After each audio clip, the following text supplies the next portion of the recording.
Welcome, Internet, to the first episode of PSVG for 2025. It's your boy, Dat Ninja Dev, joined as always by Donnie, Eat the Hype Reese. Yo. We are missing our brother in arms, Delvin, as he attends to a family matter, but he will be back. Yeah. Back for Shaq. Yeah. Good old Shaq. You guys recording Sunday, yeah? Yeah. Okay. We're back on Sunday. Look at us, on track. The beginning of the year, first day of the year, first episode of the year. We're on point. Yeah. I've missed you. I've missed this. I missed that song. Yeah. How good is our starting screen music? I was just like sitting there and vibing for a moment. I was like, that's good stuff. Yeah. I like it's nice to have a break, like to want it. That's definitely like a thing. But I definitely felt like I miss it. And I feel like there have been several times in our break, like weeks, where I'm like, I should be doing something. Like you just feel like, it's just like, what was I doing? Why do I feel so like you feel like you're missing something? Like, do I have homework to do? Dude, yeah. Did I miss that assignment? I can't even like sit down because I'm like, there's something that I'm supposed to be doing. Yeah. There's something supposed to be done, right? What's happening here? So yeah, but time to get back on the wagon and let's roll out and do this right. So hopefully it's better, dude. Hopefully it's better, right? Yeah. Oh, that's nice, y'all. Y'all destroyed them. Jesus, it's not over. Hey, it was like halftime. Halftime, and that's the score. Boys are angry. Jesus, the kids are mad. And they should be. They got clowned because they got punked by Michigan. Bad. I have no idea what you're talking about. So the Buckeyes are up in the Rose Bowl in Oregon. And they're kind of rolling, and they just beat the shit out of Tennessee. And this comes at the heels. They lost to Michigan. And Michigan lost like 6 games this year. Like Michigan's kind of terrible. And they lost to Michigan at home. And that's the 4th year in a row they've lost to Michigan. And they almost fired the coach. Like it was bad in Columbus. And people are like, you can't fire the coach. He's only lost 4 games in free. Like, but those people have never been to Ohio. Like they don't get it. They don't get it. And it went kind of viral over the break. I know nobody cares about sports here, but I think we'll have a short show, so I don't think anybody will matter. But like Nick Saban was on College Game Day, and he was like, you can't fire him. These people take these rivalry games too serious. He's like, it doesn't matter. You have a chance to play for national title. And it's like, yeah, tell me you don't get it, like without telling me you don't get it. It's like, this is why Alabama Auburn isn't Ohio State Michigan. That's why they're not on the same level. Because if you lose 4 years in a row to Michigan, you could win 4 national titles and you were on the hot seat. Like that's the ridiculous thing I've ever heard in my life. And it is what it is. Like it's a real hatred. Like it's the standard's perfection. It's not fair. It's not sane. It might be stupid. It might be right, but it is what it is. Like that's just the reality of it. That's how the fan base reacts. And this is why I think I would never ever want to be a head coach in any sports, because Kyle, they lost to Oregon earlier this year. Like this one, they're getting one back. I agree with you, Dev. I wouldn't either. It's completely unrealistic, and it's a pressure cooker. And like unlike anywhere else at Ohio State, it's a real. You lose to Michigan, they get real ornery. Yeah, and it wasn't just that they lost. Like it's one thing to lose like a great team, like last year's loss. Like that's one thing. Is how they lost, which I don't get super deep into, but like the coach scared. The gameplay was scared. Like it was very conservative, very tight. And it's like, you have all this talent. You've got all these receivers. You got all this stuff. Like fucking throw it around. And the coach was like, well, we did. He threw an interception. It's like, okay, throw 6 interceptions. Keep doing it. Like I don't think they can stop you. Like if you keep doing it, like eventually you'll break through. But they didn't. The coach scared. The coach not to lose. And that'll get you fired there. So anyway, winning a Super Bowl, winning a national championship will still get you. That will. So like it was to a point. You're damned if you do, you're damned if you don't. It was to a point. I was in our Discord. I was telling people, like, if he loses to Tennessee, the first playoff game at home in front of the crowd, like if Tennessee comes in and like whoops him, I don't know if he'll leave the field with his job. Like he might have gotten fired right then and there. That is insane. But they came out, Dev, and you could just tell they had that hungry look. you could like from the snap while they were doing warm-ups, I was like, uh-oh. Like I was like, Jack, watch out. And there was this first play, the Tennessee quarterback threw a slant, and boy, our safety just fucking thumped this kid. And I was like, oh, this is different. You could just tell they were mad. They had sat there for a month listening to how angry everybody was, how disappointed everybody was, so the coach would get fired. And they came out with a chip. And it seems like that chip is carried over because they are pouring it on right now. So we'll see. I think the Tennessee game saved his job. That's just, it's wild. It's wild. It's been wild college football. You know, as much as I talk about it, because I am still a fan, like I genuinely kind of hate everything about college football right now. So like I'm actually trying my best to like not participate as much into it. Which may not sound like it, but like I'm not like watching all the games and stuff. If you just watch your team, that's fine. That's kind of all it is. It's like the whole sport is a wreck, man. I know we've talked about this over the years. You know, like they had to like a forfeit a bowl game because like half a team joined the transfer portal. They had a bowl game to play and they just like, nah, we left. They left. How does Season's not even over. So you can just jump in the portal whenever you feel like. No, but they have an early portal during bowl season. So like the end of the season, like your 12 games are done, not the postseason, the end of the season, transfer portal opens. So you've got teams trying to play postseason. Like Ohio State has like 5 kids left for the transfer portal. They're playing for a national title. They've got like 5 kids. They're like, nah, I'm gonna leave. That's just so. It's chaos. Like it's because it's like you're not even honoring your commitment. So we're teaching these kids like the commitment that you've made to the school doesn't even mean anything. Like season's not even over with yet. Like the true full season's not over with yet, and you're just gonna go ahead and jump ship. Half of Marshall's team entered the portal. That is insane. Yeah. Ugh, that's gross. Nuts, man. Nuts. I don't like it at all. Yeah, Haley, the Pop-Tart Bowl was pretty wild. I don't know what the hell. But anyway, nobody cares. Somebody wants to hear us talk about football. Yeah, there's some people that do. I feel like there's people that pay attention to this stuff in the sports ball chat, and every now and again it leaks over into the PSVG chat. So I think there's probably more people that actually pay attention and listen to the sports stuff than we care to admit. How you been, dude? Like I said before, I missed you. Yeah, I missed you too, man. I've been all right. I've been on vacation since the 23rd. I don't go back to work until really the 6th. I have to work from home on Friday, but otherwise I have been doing absolutely nothing, and it has been glorious. I just feeling fresh. Oh, I'm feeling fresh. I've been sleeping in until like 10, 11 o'clock. Getting that Duracell recharge, huh? Oh yeah, my kids just sitting there, just battery, just. That's good, man. You need it. Up, just kind of lay there. Don't need to really get up and do anything. Yeah, it's been great. That is good stuff. Yeah. What about you? On the other hand, I'm exhausted. Like I come to you like really tired. I'm actually really happy we're recording a little early tonight so I can go to sleep. I have a fun work story, fun IT related story you'll enjoy. Oh, lay it on me. So yesterday's New Year's Eve. We try to be like mini New York here. Apparently, we have like this peach that they drop, like the Big Apple. We have like a peach. Okay. I'm duty officer this week. I got to go downtown and work the event.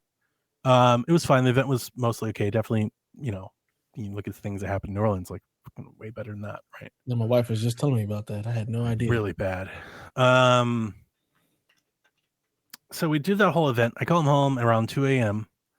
I sit down, have a drink, like a snack. I take my shoes off. I crawl into bed. And I'm sitting there and I'm trying to go to sleep. I had just turned on a podcast. And you close your eyes, but like you can see like changes in light even with your eyes closed. I see like this flicker. And I'm like, what the hell? And I open my eyes, but police lights coming through the bedroom window like crazy. And I'm like, what the hell? I look out the window and the house directly across the street from me is burning to the ground. Like it's a fireball. It is just like the whole street looked like the sun was out. It was so bright. Wow. I mean, it was just, it was crazy. And of course, get my shoes on and run outside and with all the other neighbors and see if people are okay. If people, hopefully they got out. They did. Everybody was safe. But that house burnt to the ground in like 10 minutes. Like it was fast. So I didn't go to bed until like 4 or 5 this morning. So I'm just tired. Long day. But my fun story, I don't know how fun it is. It's been a long week as a duty officer. I worked all weekend long. I had to work last night. I had to do New Year's Eve. It's been a busy time. Monday, there was a fire in the data center. Oh, shit. Yeah. So you know my program. We've talked about it for years. You understand kind of what I'm doing. So Jimmy Carter just died. Yes, he did. The state of Georgia has been preparing for this funeral for decades. Yeah. This is like it's going to be like the Pope here in Georgia. They're going to parade man all over the damn state. It's going to be like the Pope mobile. So like Monday was the day we kick all that off. I got all kinds of feds, GBI, everybody's logging in. Like Donnie got a password reset. Like we're expecting, probably not until like Friday, but we're expecting a lot of traffic. So I'm getting things in order and everything, and selling my app 504 error. What's that? And my boss goes, we just got a page. There's a fire in the data center. I'm like, you have got to be after the ransomware dev that happened this year. How? Oh my fire God. in the data center. So I'm freaking out and I'm trying to get information. We're down for about an hour. I finally get in touch with somebody at IT. Dude, it's a holiday. There's nobody there. Right. They're all gone. So like even getting information really hard. So what happened, this is the part you're going to love. Fire the data center. Like the one skeleton guy that was there, he just pulls the power as like a precaution, like save everything, just cut it off. No hardware got damaged. There's no fire to anything. Like we're okay. They go to plug it back in to restore power and turn everything back on. And because they pulled it, our failover systems are in a panic. They don't know which DNS to come back to. Like everything needs to be manually rebooted. That's normal. Not that big of a deal. It's a pain because nobody's there and you gotta, but you can get through that. Here's the kicker. During the ransomware, after all that happened, county spent however X amount of dollars on brand new security appliances everywhere. I've talked to you about this before, the CyberArk and all the stuff we got to do, how hard it is to even run an update. That stuff went into DEFCON 1 and locked everything. Guess what? The server that stuff is hosted on was one of the servers that can't figure out which DNS to restore to. So they essentially locked themselves out of our own systems. Good job. And it took hours. I'm like 8 hours to get people there, to get vendors there, to figure out how to get in, because they couldn't reboot. Like my server was fine, just needed to be rebooted. They just couldn't get into the server to reboot it, to get me my server back. So where was the fire? Yeah, that I wasn't there. I was remote that day, so I didn't see the damage. I'm thinking if, there's a fire and instead of unplugging stuff, how about you just fail everything over and then start shutting things down? So all of our systems so we have a co-location at a different site, but not everything has a failover. And as I understand it, the failover is more of a manual process. It requires people turning switches, and there was nobody there. So the guy just pulled the plug. Jesus Christ. So we were down. We had an outage that lasted like 10 hours. The day we kicked off Carter, the day before the Peach Drop, the day before the Peach Bowl. So I had to call the guy, and I was like, I had to tell him all the stuff that happened. He was like, we had no idea. I was like, turn it back on. Fix it. What do you mean you had no idea? How were you not getting blown up, letting it with everybody telling you, hey? I can tell you that why. My boss was treating it like he was like, it happens. It's fine. We'll work on it. I'm like, he doesn't get it. Like he doesn't get it. He's new. I told him that new no more. He'd been there long enough to understand. I told him that night.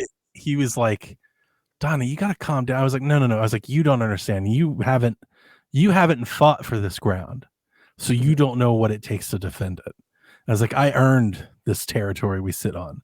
And I was like, every city that's out there that hates the county, the only reason they partner with us is because they can't do it better than we can. And I was like, situations like this gives them ammunition to go, we don't want to depend on the county. I was like, that's how you lose people. I was like, so no, it's not okay. And he goes, a fire could happen there too. I was like, don't ever say that. Like, don't say that. They don't care. They don't want to hear it. They want to know what you're doing to fix it. Right. And I was like, nobody's giving you don't have any leeway. Yeah. There's not an accepted amount of outage time for these types of systems. So anyway, long story short,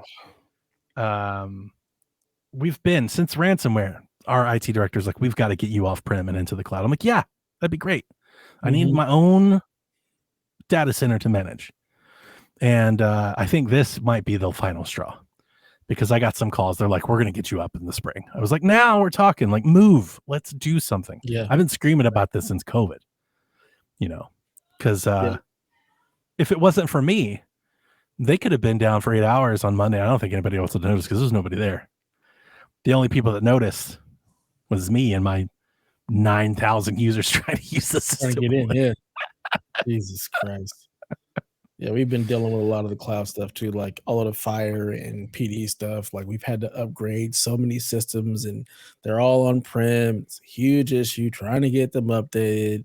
We're on these old versions. And like, we want to go to the cloud. The cloud, it's just a pain. But getting everything to the cloud is just so much easier to manage and such a necessity when you don't want to have downtime. Because that's the other thing. They never want to let us have any downtime. So we can't ever do any maintenance. Can't patch, yeah. Like, how are we supposed to fix anything? Like, you complain about things not working, but you won't let us ever take any systems offline to patch and maintain them. So yeah, stuff breaks. Yep. We had a switch that went out like 3 or 4 years ago, and it brought us down for like a day and a half. Like, literally a switch in the colo just failed. Like, a switch just went bad. And it took not too long 10 hours for somebody tracing to find it. We had that same problem not too long ago. It took so many things down. It fucked up all our SQL. Like, it just broke everything. And took about a day to get everything back up and running. So that night, the day before, so Tuesday night, that night they got to me about 9 o'clock, and they're like, we think we're in, and we're getting ready. They're like, can you reach your server? So I had to work from like 9 to about 1 in the morning to get us back. And then I sent them the message at like 1. I sent our team. I was like, we're back online.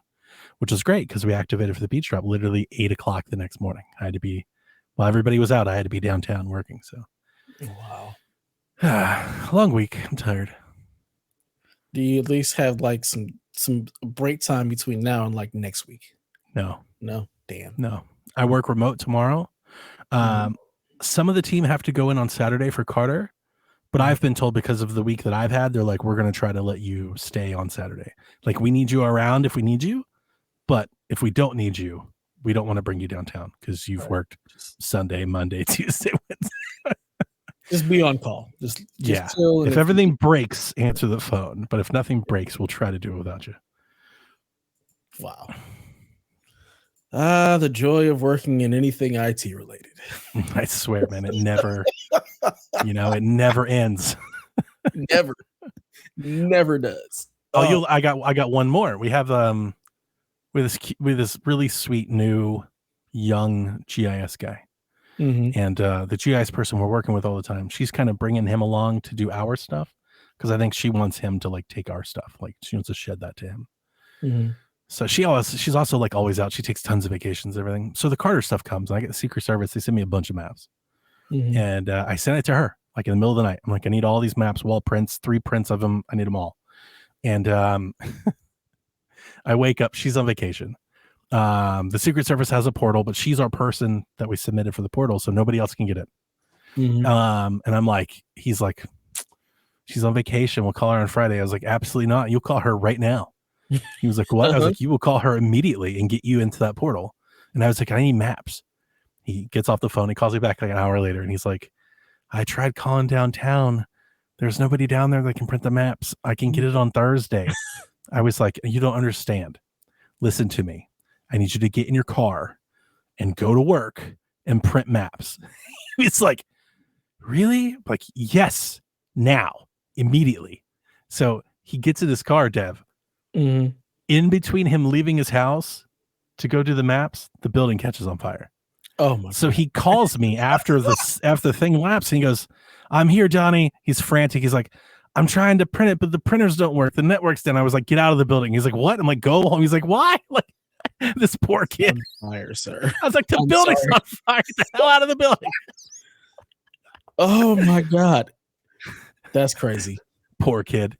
She called me and she's like, yeah, we had to have a talk. He doesn't really understand that your projects and your things aren't like county business. It's not like we'll get to it on Thursday, like when everybody comes back. Like, no, you'll get to it right now.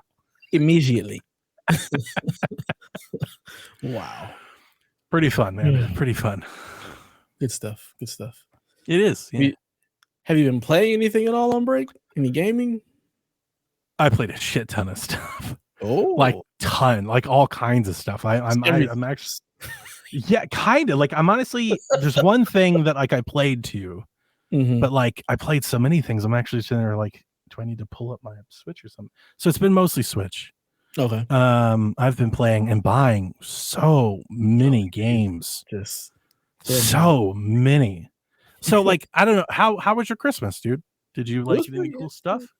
Not really. Yeah, I didn't either. I got this hoodie that I'm wearing. I had a list. Nice. There you go. Okay. And I got almost none of it.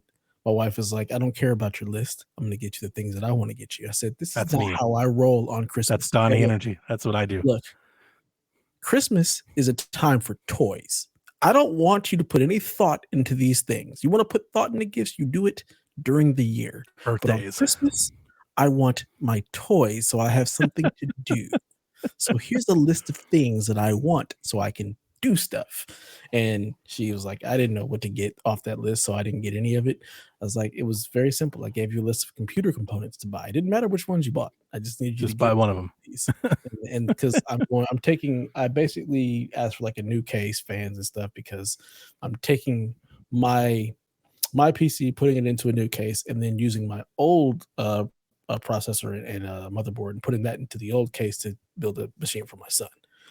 So I ended up trading in some laptops to Best Buy to get the case. So I have the case. I've put my computer in the new case. The new case is all pretty and shiny, and I've been slowly getting the other parts together to build my son's PC. So that was really what I wanted to do for Christmas. But I got this. I got Jason Schreier's book, the Play Nice, because I really wanted to see what was going on with that. So I don't know that one. What's that one's about? It's the one about Blizzard. Oh, okay. Yeah, that's so cool. I got that. I got this hoodie. Got my new PC case, and some other stuff. But otherwise, Christmas was great. The kids got everything they wanted. My wife got everything she wanted. So Christmas was really nice. We had a really good time. It was good stuff. And now we're all just kind of being lazy and doing absolutely nothing. It's been love to see it. Yeah, today they've been in pajamas all day. Hudson has been on the couch playing Mario Maker 2, which is a pretty cool game. He's been building so many different levels. Like, Dad, I built you a whole... You know, one of my favorite things that I have in like my Switch collection, which was a part of my break, is I have that Mario Maker 2 stylus. They released a stylus. It's not like it's like a regular stylus, but it has like a Mario Maker wrapper on it. I just feel like that's one of like those weird Nintendo things that like they made that probably like only like 6 people have. Like I imagine a lot of people didn't like. I think it was like a pre-order bonus. I don't even know how I got it, but I think I just got it when I bought the game. Like if you pre-order at GameStop or whatever, you got like this little stylus, and I still have it. It's still in the wrapper. It's on my shelf. It's been in my bin forever, and I just really like it. Like I'm just like, this is cool that I have this stylus. Nice. I didn't even know that there was a stylus for the system in any way. Because the thing is, so like the Mario Maker on Wii U made sense because it was a tablet and you had the stylus. It was capacitive. So that you press on the stylus and like a 3DS, it would draw. The Switch isn't. So like people were kind of complaining the touchscreen, especially if you're an adult and you have big fingers, isn't as responsive. Okay. So when Mario Maker 2 released, there were tons of like YouTube, Nintendo influencers like trying out styluses from Amazon. Like what's the best stylus to play Mario Maker with? I think the Nintendo one is like the cheap one that like is the worst maybe, right? There's like better ones. There's like crazy ones that are like big, like big in your hand styluses. And then there's like I remember there was one that had like the tip of it looked like almost like a microphone. Like it's kind of like a foil. and everybody they were like, this is the one. And I was like, I'm not gonna like scratch your screen. I don't know. But yeah, but I had that. I never really used it. I just used my finger and just kind of dealt with it. They went out of their way to try and make it to where you didn't need to use the touchscreen. Like they tried their best. Yeah. I don't think Hudson's used the touchscreen at all. Yeah, they have the controllers like with the dials and the buttons, and I didn't like that as much. I am kind of like I wouldn't use the touchscreen. The thing about that, I'm dating myself here. I really love Mario Maker. I've always wanted Nintendo to make a companion app for Mario Maker that you could either use on your phone or your PC with a mouse, and you can make levels there and then publish them to the cloud and then go grab them down. And I always felt like that would be like ideal. That would be the perfect way to do that. Could you imagine you sit down with your iPad, like a nice big tablet, and you draw the levels and then you go and play it on your Switch, you know? And if Nintendo if they ever want to try that mobile like money maker again, I'd be totally fine with them make Mario Maker like the mobile game. That's like the Mario mobile game, Mario Maker. And you can play it on your iPad and you play it on your phone and just do that. I think it makes more sense that way than like a console game that you play with a controller. Not play. I think you can play it, but like a console game that you build with a controller, like, you know. Yeah, I've never watched him create anything, so I have absolutely no idea how the interface or anything works. I've only played the completed stuff that he's made for me because he did some Legend of Zelda stuff. I had no idea. Yeah, I was quite surprised at how like he's always creating games in his head. He's writing down, he's drawing things out, like he's always got some kind of game he's creating. So this has been like the perfect outlet for him. Because yeah, like I said, I had no idea like you could actually put Zelda like Link in the game. So a sword drops as a power up, and you turn into Link, and you have a bow and arrow, and you've got bombs, and he's created levels built around all of that stuff because he knows how much I love Legend of Zelda. So he created a whole 8 worlds of Zelda for me to play through. Did he publish them? I have no idea. Have him load them up and send me the code. Send me a screen. I'll play them. I'm always looking for Mario Maker stuff. I played a lot of Mario Maker on my break. So it's actually very funny timing wise because I haven't played it in like a year. And during the break, I pulled it out. I was playing on Wii U. I actually broke the Wii U out and was playing before they shut the servers down. I went and downloaded like all the special courses that I could. Like I filled up my Wii U. I think I could save like 50 courses. I saved like the best 50 courses I could, and I play those from time to time. Nice. But I'll play 2. I'll throw 2 in the Switch and play it again for sure. For sure, yeah, because that's all he's been doing all break is just building levels and playing through stuff. I love it. Through a bunch of people's stuff. He found all these different music levels. Yeah, playing music like Michael Jackson music and stuff. He's enjoying that. He absolutely loves it, and it gives him like this really good creative outlet that he needs. So I'm very happy that he asked for that for Christmas. I was like, we'll get him this and give him something to do. So had the Wii U launched with Mario Maker instead of it showing up 5 years later, I think it may have like changed the entire fortune of the console. Like Nintendo Land was great, but like a Mario game was missing. Like they came out with like 2D Mario Bros, you know, and it was like no, people were tired of that at the time. Had the Wii U, everybody's like, is it just a controller? Had they come out on stage and be like, this is the Wii U, and Reggie held it up and started drawing a fucking Mario level that you started playing, different game. Nobody would have cared about the name. Nobody would have talked about. None of that would have meant anything. It would have been a completely different game. They just didn't have something that really told people like this is what this is. And Mario Maker is the best version of that. Like Mario Maker is that dual screen gaming on your TV. And it didn't show up for like 3 years. It took a long time. Interesting. Had no idea. Didn't even know it was on a Wii U. Yeah. I love that game. It is on the first game. They had so much like Toys to Life. The amiibo was like all the craze on the Wii U. So all of the amiibo at the time had their own skins in the game. So when you could scan, you could make like Pokemon levels. You could make Zelda levels. You could make all of these different Nintendo franchise levels.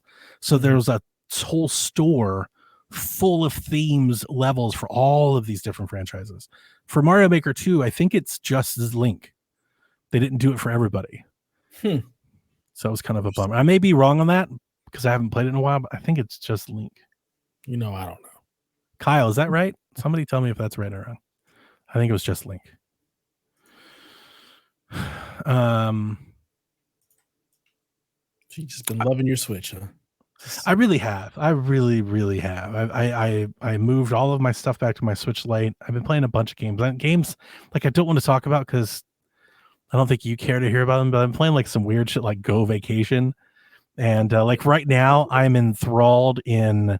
I've been playing Dragon Quest Builders like on nonstop, which is like a Minecraft Dragon Quest game with a story mode where you go around and build a fort and fight, hordes and stuff. There is a game I want to talk to you about, or talk to anybody about, really. I tried to do Sweet Hangs with Sean because I've been kind of chronicling this journey with him. I was excited that maybe Jason would join us. I wanted to talk to him about it. I have played through and completely finished Half-Life 2 for the first time. I know how much you've been enjoying the Half-Life journey.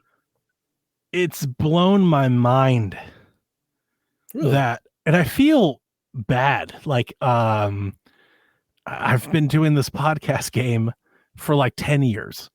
And I've been talking about all this stuff and all these games I've played, and we do rankings and favorites. And to have missed this in my entire history until now feels irresponsible. Like having now played it, I'm like, oh my God. I feel like I've attributed so much to other games that were just owed to Half-Life. Interesting. Because I myself have never truly played Half-Life. Like I started it and I didn't like it. So I stopped playing. This was probably about 2 years, maybe 3 years ago when they had the Black Mesa stuff. And I just was like, it just feels old. I'm good. But I've never really been into Half-Life. It just never really did anything for me. Half-Life I beat last year and liked it a lot. Thought it was a good shooter, but kind of thought of it like the shooters of the time. Like I was like, yeah, I get it. Like maybe this one was first, like, so I get it, but like it reminded me a lot of, the Turoks and the games that it felt familiar. I was like, yeah, this is kind of it. I thought it was a bit like verbose, not just like story wise, but like design wise. There's a lot of like Half-Life where I'm like, okay, what am I supposed to do? Like there's no like guiding principle. There's no like, golden path marker, you're just kind of trying to figure it out. And it's a lot of it. I think the reason that people really love it is it's a lot of like figure it out. Yeah. It's a lot of like environmental level design. Like if you can figure out a way around that, that's awesome. But like you gotta figure it out. You can play with the physics, right? And like that's like the game was like a proving ground for tech. It was kind of like that was like Doom and then Quake, and then I guess it was Half-Life. And at that point, Red Faction. Really, I just missed it all. But Half-Life 2, story-wise, is infinitely better than the first one. It's just cohesiveness and dialogue and voice act. I was like, holy shit.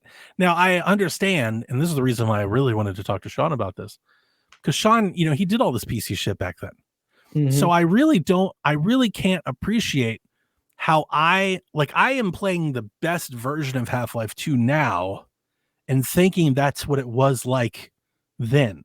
And I don't know if that's correct. Like, I don't know if that's factual, right? I don't know how much of the Half-Life experience I'm having now can be attributed to like how Sean or anybody else then experienced it.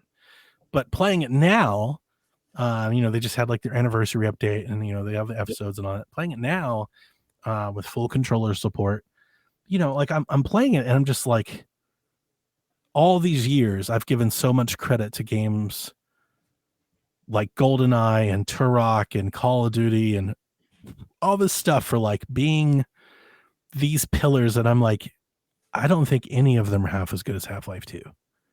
Like Half-Life 2 sets a super bar, like a cinematic Naughty Dog level of like world building, story building, character building.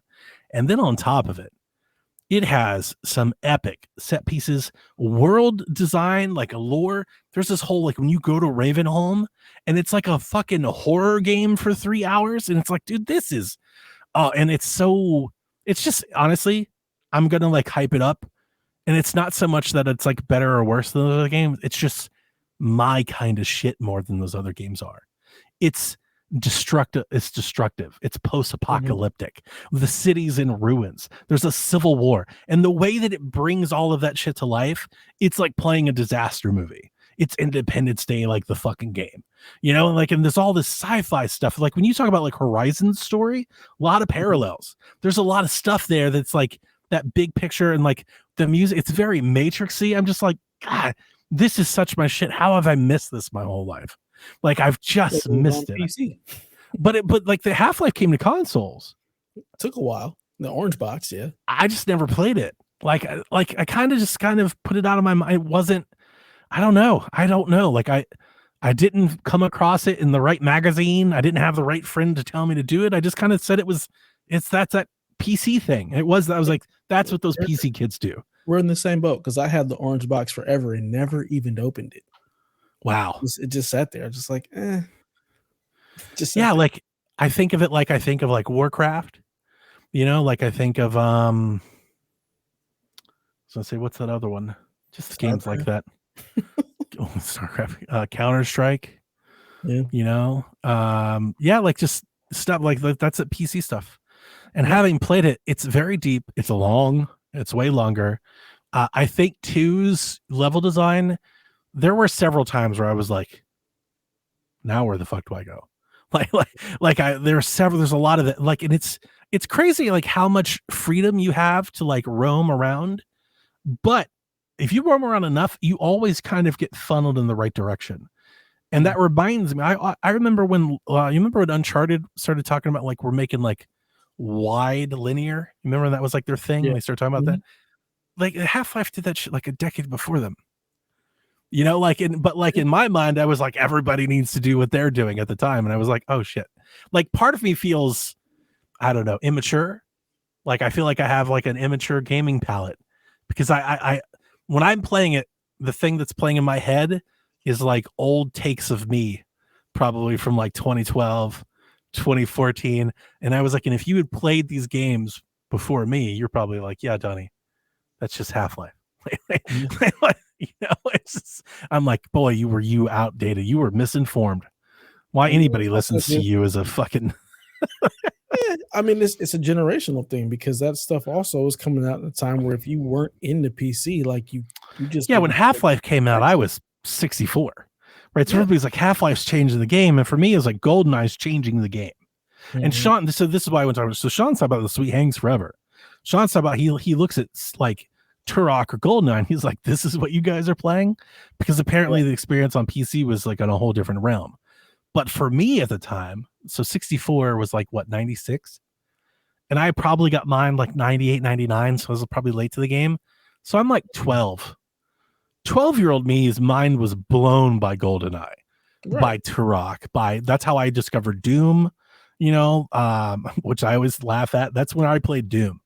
I played Doom on 64 for the first time. It came out in 98. And I mean, the reality is like PC gaming in 98, like you had to have PC gaming. How many PCs could even run it in 98? Yeah. I'm sure. Yeah, exactly. Most people weren't understanding gaming on PCs unless you were somebody who played PC and understood that. It wasn't what it is now. Like PC gaming, like you understand that it's there. Like there's graphics cards. Like that was not a thing in 98. Like unless you really paid attention, you walked into EB and you saw like the Voodoo 3 cards and things of that nature.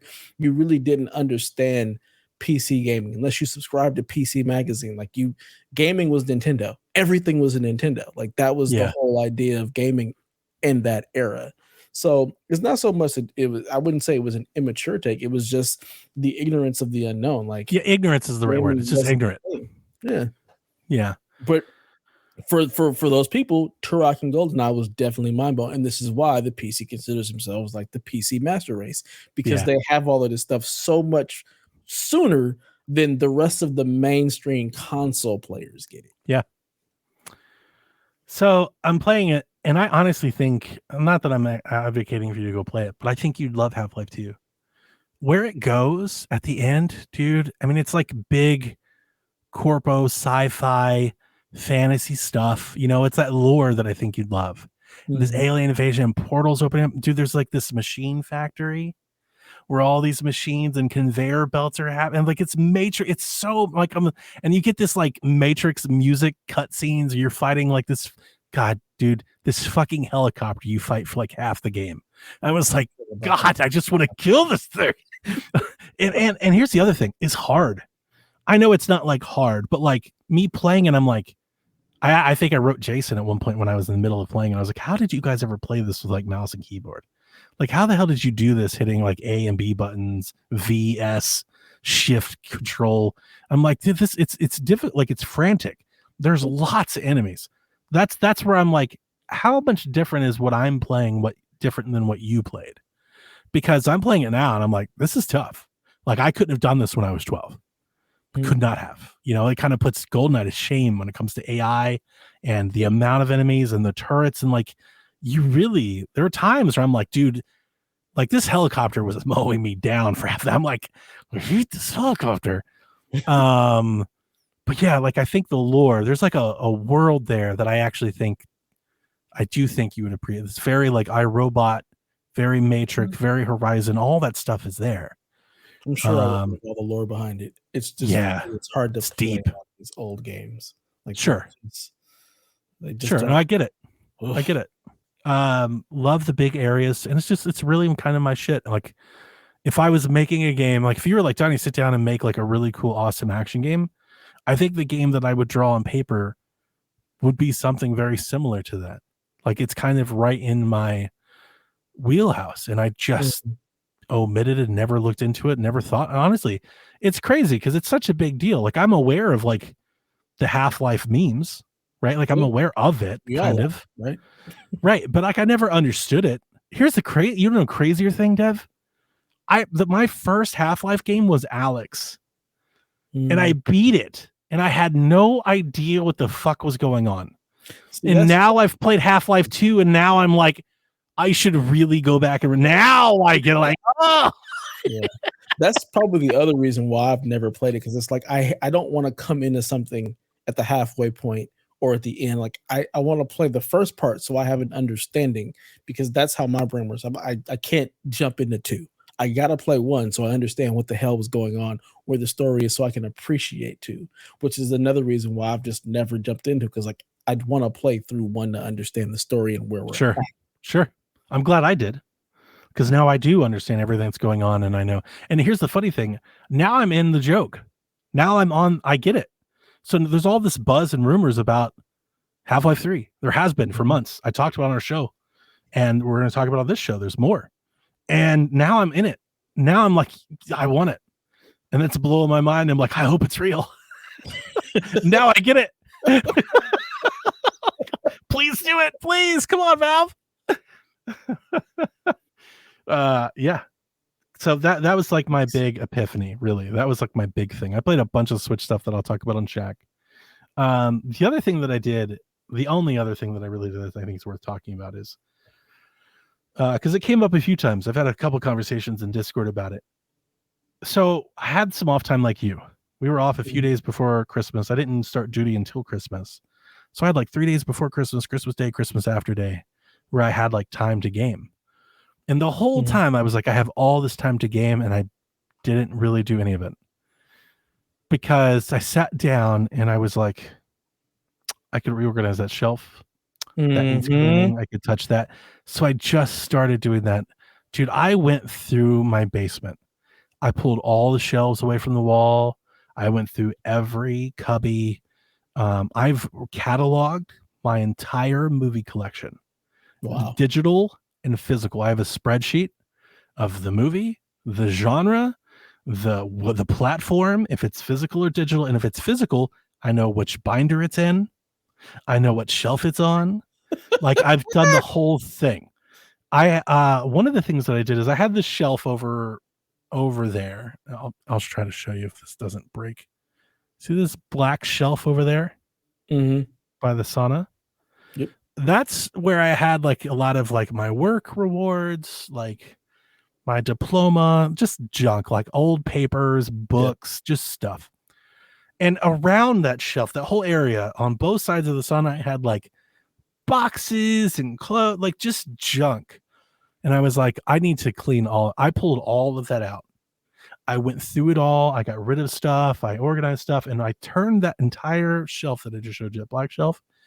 I pulled all my Switch stuff out. I've been in a chokehold of nostalgia this entire break. Nice. It's not like it's like I'm very nostalgic at the moment of like 64 stuff. I'm feeling that hype. I'm still riding that train. But honestly, it's also like for Switch stuff, like early Switch. And I was talking to my wife about it, and I think I have kind of come to like I miss that time. Like that 2013 to 16, 17 time where my kids were little and we all played games together. And like, I'm thinking like, it's so funny. You bring it up. I'm thinking about Mario Maker, like I'm thinking about this shit. I played Kirby, Superstar on my 3DS. Like I pulled my 3DS out. I'm playing a bunch of old games. I played my Wii U. I'm playing Mario Maker. I played Donkey Kong, like that's kind of what I'm doing right now. And I'm just kind of nostalgic for it. And I'm sitting there thinking, I'm like, I have this Switch shit. I have so much more than I thought I did. But it's all in different, like I've got like a box of games over here in a cubby. I've got a bunch of stuff in an old box. I got a bunch of boxes piled in a corner. So I essentially cleaned all that out. I put all that stuff together, and I've made like a Switch collection shelf. Nice. All of my games are there. My Labo's there. All of my Nintendo Switch Online controllers are there. All of my third-party controllers are there. My Mario Kart Live is there. All of it's there. All my boxes, my collector's editions, except for my Fire Emblem and my Zelda stuff. But like all the stuff that like I got Pokemon Let's Go, I started playing again. My Starlink stuff, my Star Fox toys, like all of it. I just grabbed it all and I put it all in like this one shelf, as opposed to being in drawers and stuff. I have over 100 physical Switch games. God. And I don't think so. Like to me, when I first started counting, I was like, is that I know there's people that have thousands. So I'm not like, it's not like trying to be a flex, but like I probably have like 500 or more digital Switch games. So the idea that I even had 100 physical, I was like, that's a lot. That's so many damn games. Yeah. Like it's a lot more than I thought I did. Cause I don't, because I went so digital on the other, like I don't really have physical copies of. The only thing that I have physical copies of games for are the Switch and the 64. Everything else digital. Yeah, I'm kind of the same way with PS3. Like I have a bunch of PS3 physical games, but I also have a shit ton of digital PS3 games. Like that's like your Switch is my PS3 library. Like I have so many PS3 games, but I have like 5 PS4 games because everything is digital. Yeah. Once I went Xbox and PlayStation, everything was digital. I was like, that's it. I ain't got a place to put all this stuff. My wife doesn't want me to display it nowhere, and I ain't got no. I have a man corner in this office. That's it. So just that corner, you get this 3 feet. You stay right here. You were allowed to live right here. I had to fight her to get these shelves up. So I have like no space to display things. So yeah, I'm glad that you have that space and you're able to like really like this is my shit, and I get to display it and put it out and kind of look through it, and it becomes just like a nice go-to. It's very nice to look like when I pass it. It's very nice. Like I'm very proud of it. And it took me days. Like it's crazy. It took me days. There was so much like dust, because like here in the basement, I ripped all the carpet up because we had like the floods. Like we have the water come in. So we have concrete floors, and this is where the dogs come through to go outside. Yeah. So there's like, when you start pulling stuff away from the walls, there's dust and dirt and leaves. Like I had so much, like I deep clean. It took days, days going through everything. And then after all that work and everything, then I was like, now I can sit down and enjoy a video game. Like I can't. And part of me was like, why can't I just enjoy the time? Like, why do I do this? But it is how my brain works. Like I can't. What's so funny about that is my wife, she sent me a thing on Instagram. It was like, why are been like this? Because like for some reason, when we have the free time, we don't sit down. We find all these projects to go through and take care of the stuff. So stuff you would be doing, but you couldn't because you're working. And you're right. She's like, what is wrong with you? Because I was doing the same thing in my garage. Like I cleaned out my entire, like we lined, I organized everything. I created this space in the corner that there's now a desk that I have a workbench to actually work on like PCs and stuff. Sure. So she's like, what is wrong? Why can't you just sit down? I said, I can't sit down and do things because then, like on vacation, I see all these little projects. Yep. And I'm like, oh, now I have time to actually take care of all of this stuff so that I can enjoy the things that I want to enjoy. And she's like, what is wrong with y'all? Why can't you just sit down? I said, I just can't, because as soon as I sit down, I start seeing all the things that I should be doing or could be doing. I can't enjoy a game right now knowing that I could be more productive with this time. 1,000%. It was so hard for me to actually sit down and play Robocop. You played Robocop? I beat it. How was it? Was it good? It's dumb. I bought it. So dumb. Like good dumb, fun dumb? Good fun dumb. I gotta try it. Yeah, I enjoyed that, but it was really hard to actually ever sit down because there was all these other things. I'm like, I gotta be productive. Like, I'm not going to work. I'm not doing anything. It's different. Like when you're working, you're like, when you're working, it's like this mental math. It's like, I don't have time to do that, so I'll play this game for 30 minutes because I don't have time to finish that project. That's a days long project. I can't do it right now. So now I'll just play this game and we'll fight another day. But when you have the time to do it, it's like, I can't play this game because now I have the time to do it. 1,000%. My closet upstairs is organized. The garage is nice and clean. Yeah. And organized. Yeah. My basement looks immaculate right now, dude. Like there's no clutter anywhere. Like every corner has been pulled out. Every drawer has been gone through. Like it's all done. Yep. And it was just like, this is good stuff. This is nice. I did the same. My closet where I have all my computer supplies is all organized. My closet upstairs with all my shoes and everything is nice and clean and organized. My desk is organized. Like all the little things. So now I can enjoy the stuff. I was buying, the reason I had to catalog my movies on more than a few times, like 4 times, I bought a movie I already owned because I couldn't find it because I didn't check the right shelf for the right book where it was. But I wanted to watch it, so I just bought it. Yep. And that's another thing. This has been a thing. You probably already know this because we talk every week. You probably picked up on it.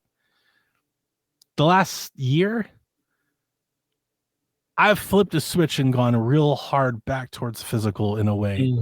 Really for movies. For games, it's like really only Switch.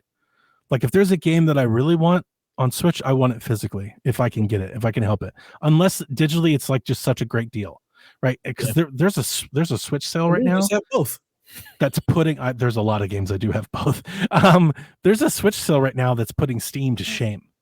There's hundreds of games that are like $2, $3, $2.59, $4.99, like stuff we used to get with Steam that I feel like I haven't seen on Steam in like years. Like Steam hasn't really had like that deep, like here's a bunch of games for 75 cents, or it's either they have it or I've already bought all those games. I was gonna say you probably have bought them all. It might be that I've already bought, because like Sean was like looking at buying stuff earlier and I went open my wish list. The cheapest game on my wish list is like $8. That's fine. That's cheap. But like the other day, I literally bought like 12 Switch games for like $16. Wow. I was like, I'm just going to grab, like, yeah, they're like $2. Like, I'm just, yep, let's do this one and this one and this one. But yeah, especially though on movies. And we've talked about this, I think, somewhat infrequently, but like, I'm finding series or movies that I want that aren't available or aren't on streaming. I'm not sure if you've noticed that. I know you're very digital, but like, let's say you want to watch a specific episode of a show that you like Bob's Burgers or South Park or something. And they're getting to the point where if it's not the most recent season, you're no longer allowed to buy specific episodes. You can only buy in seasons. And like, I'm starting to feel like a FOMO. Like if I don't have it, I may not be able to watch it without subscribing now. So I've been like just snatching up as much physical media, especially like with all the news of like stores no longer holding movies. And I'm not sure if you ever caught wind of it, but there was a lot of reporting maybe 2 or 3 months ago of like this major US movie distributor, like maker, the people that press discs, like they went out of business. So now even like the inventory has just dropped off. Like now the people even sell discs, there's just not that many of them to buy anymore because it's strange. Like we're not that far away from where we may not have that much road here ahead where you can buy physical. Or like you see Netflix, they're like, we're not making physical versions of any of our movies or shows. Like if you want to watch them, you have to subscribe. I think I'm kind of out of that loop because I literally have like subscriptions to everything because my wife she wants to be able to watch everything. So, and I'm not somebody who rewatches things very often. Like usually, I'm a one Yeah, and and done. we've talked about me and So your wife are. yeah, Like, I want my I want comfort my stuff. I comfort. Yeah, want it. she's very much comfort Yeah. food when it comes to shows. So she's always watching The Simpsons, Bob's Burgers, the sci-fi stuff. So she's always Dev, I watching bought 30 Twilight. episodes of The Simpsons this break. Yeah, so we have Disney Plus, so she gets to watch all of her Simpsons all the time. So that's a subscription that I'll probably never be able to get rid of. Yeah, I hate that. I hate that future. It doesn't bother me because, like, I watch all the Star Wars stuff. I started rewatching I all the know. Marvel I stuff. know it's like the norm. I'm not saying it's bad. I'm starting to feel that way even with Game Pass. You Mhm. know, if I'm sitting Game Pass and like I'm lucky that I bought it for so cheap for so long that I've got such a Right. roadway. But when it comes due, without barring not knowing the future, like maybe they change something. Hell, I've no idea if they'll even have it by then. But like I'm playing it so infrequently now Mhm. that I'm looking at the math and I'm like, I would just rather buy those games physically because Now they're see, dirt that's where cheap I'm on always been. Xbox. And well, it's like, but on Xbox, the difference is that like you give it a month and you can pick up Gears 5 for $4.99. Mhm. Because of Game Pass plummets the value of all the physical copies, you could just buy those games physically for nothing. Yeah. Like really nothing. What are we talking about? Call of Duty, Gears, Avowed, Starfield? Dude, go GameStop. They're all like $3.99, like every one of them. Mhm. Because of Game Pass. Game Pass has Yeah. just cratered the value of those games physically. Yeah. So like movies, I paid my daughter to help me to do the data entry. She needs the money anyway. She's driving now, right? So Mhm. now she's accounting for gas and stuff. She told me, Yes. she was like, I'm broke. I'm like, yeah, now you get it. And I Welcome to told being her, an adult. It sucks. you'll laugh at this. I was like, I got a project for you. I want to enter all of his into a spreadsheet. And she's like, you'll pay me? I was like, I'll give you $50. She was like, that's so low. She's negotiating with me to pay her by the hour. I was like, it's not my fault you're taking forever Smart to do kid. this. Smart kid. Yeah. Smart I ain't kid. mad at her. That's negotiation tactics right there. Good job. Good job. I told her, I was like, I'll do it myself. I was like, I'll let Jack do it for half. Jack was like, I'll do it. Like he immediately was like, I'll do it.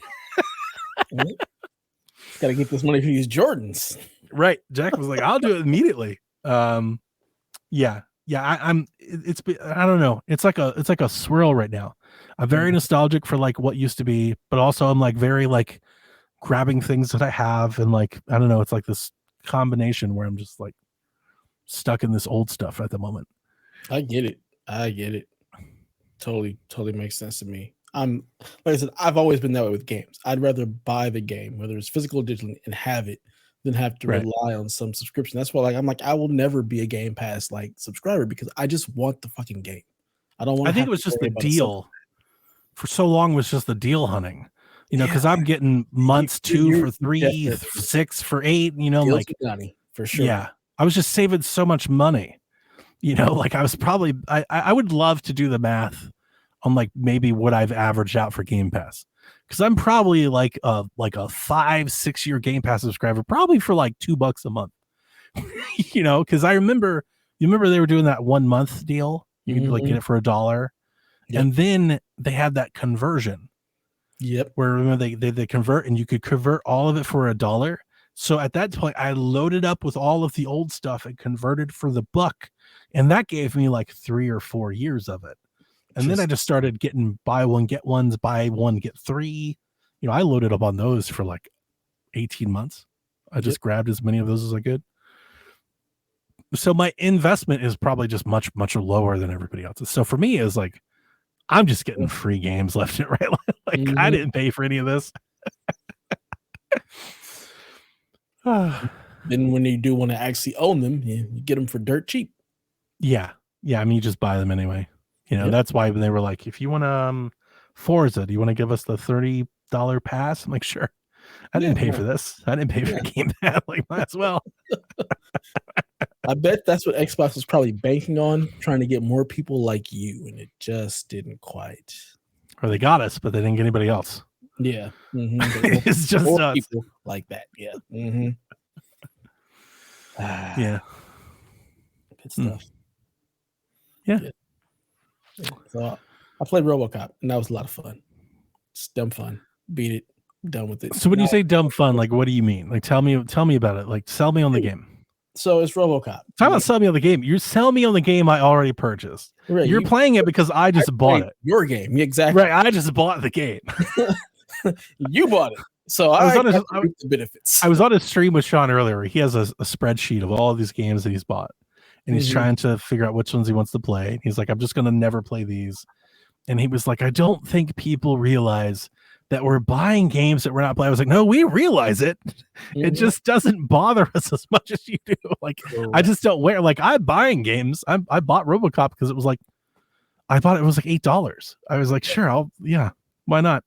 Why not? I'll get to it one day, maybe. Sure, $8. Even if I don't, it's like I have, if I want to, I have the option to get to, because it was like, at the time, it was like $40, I think.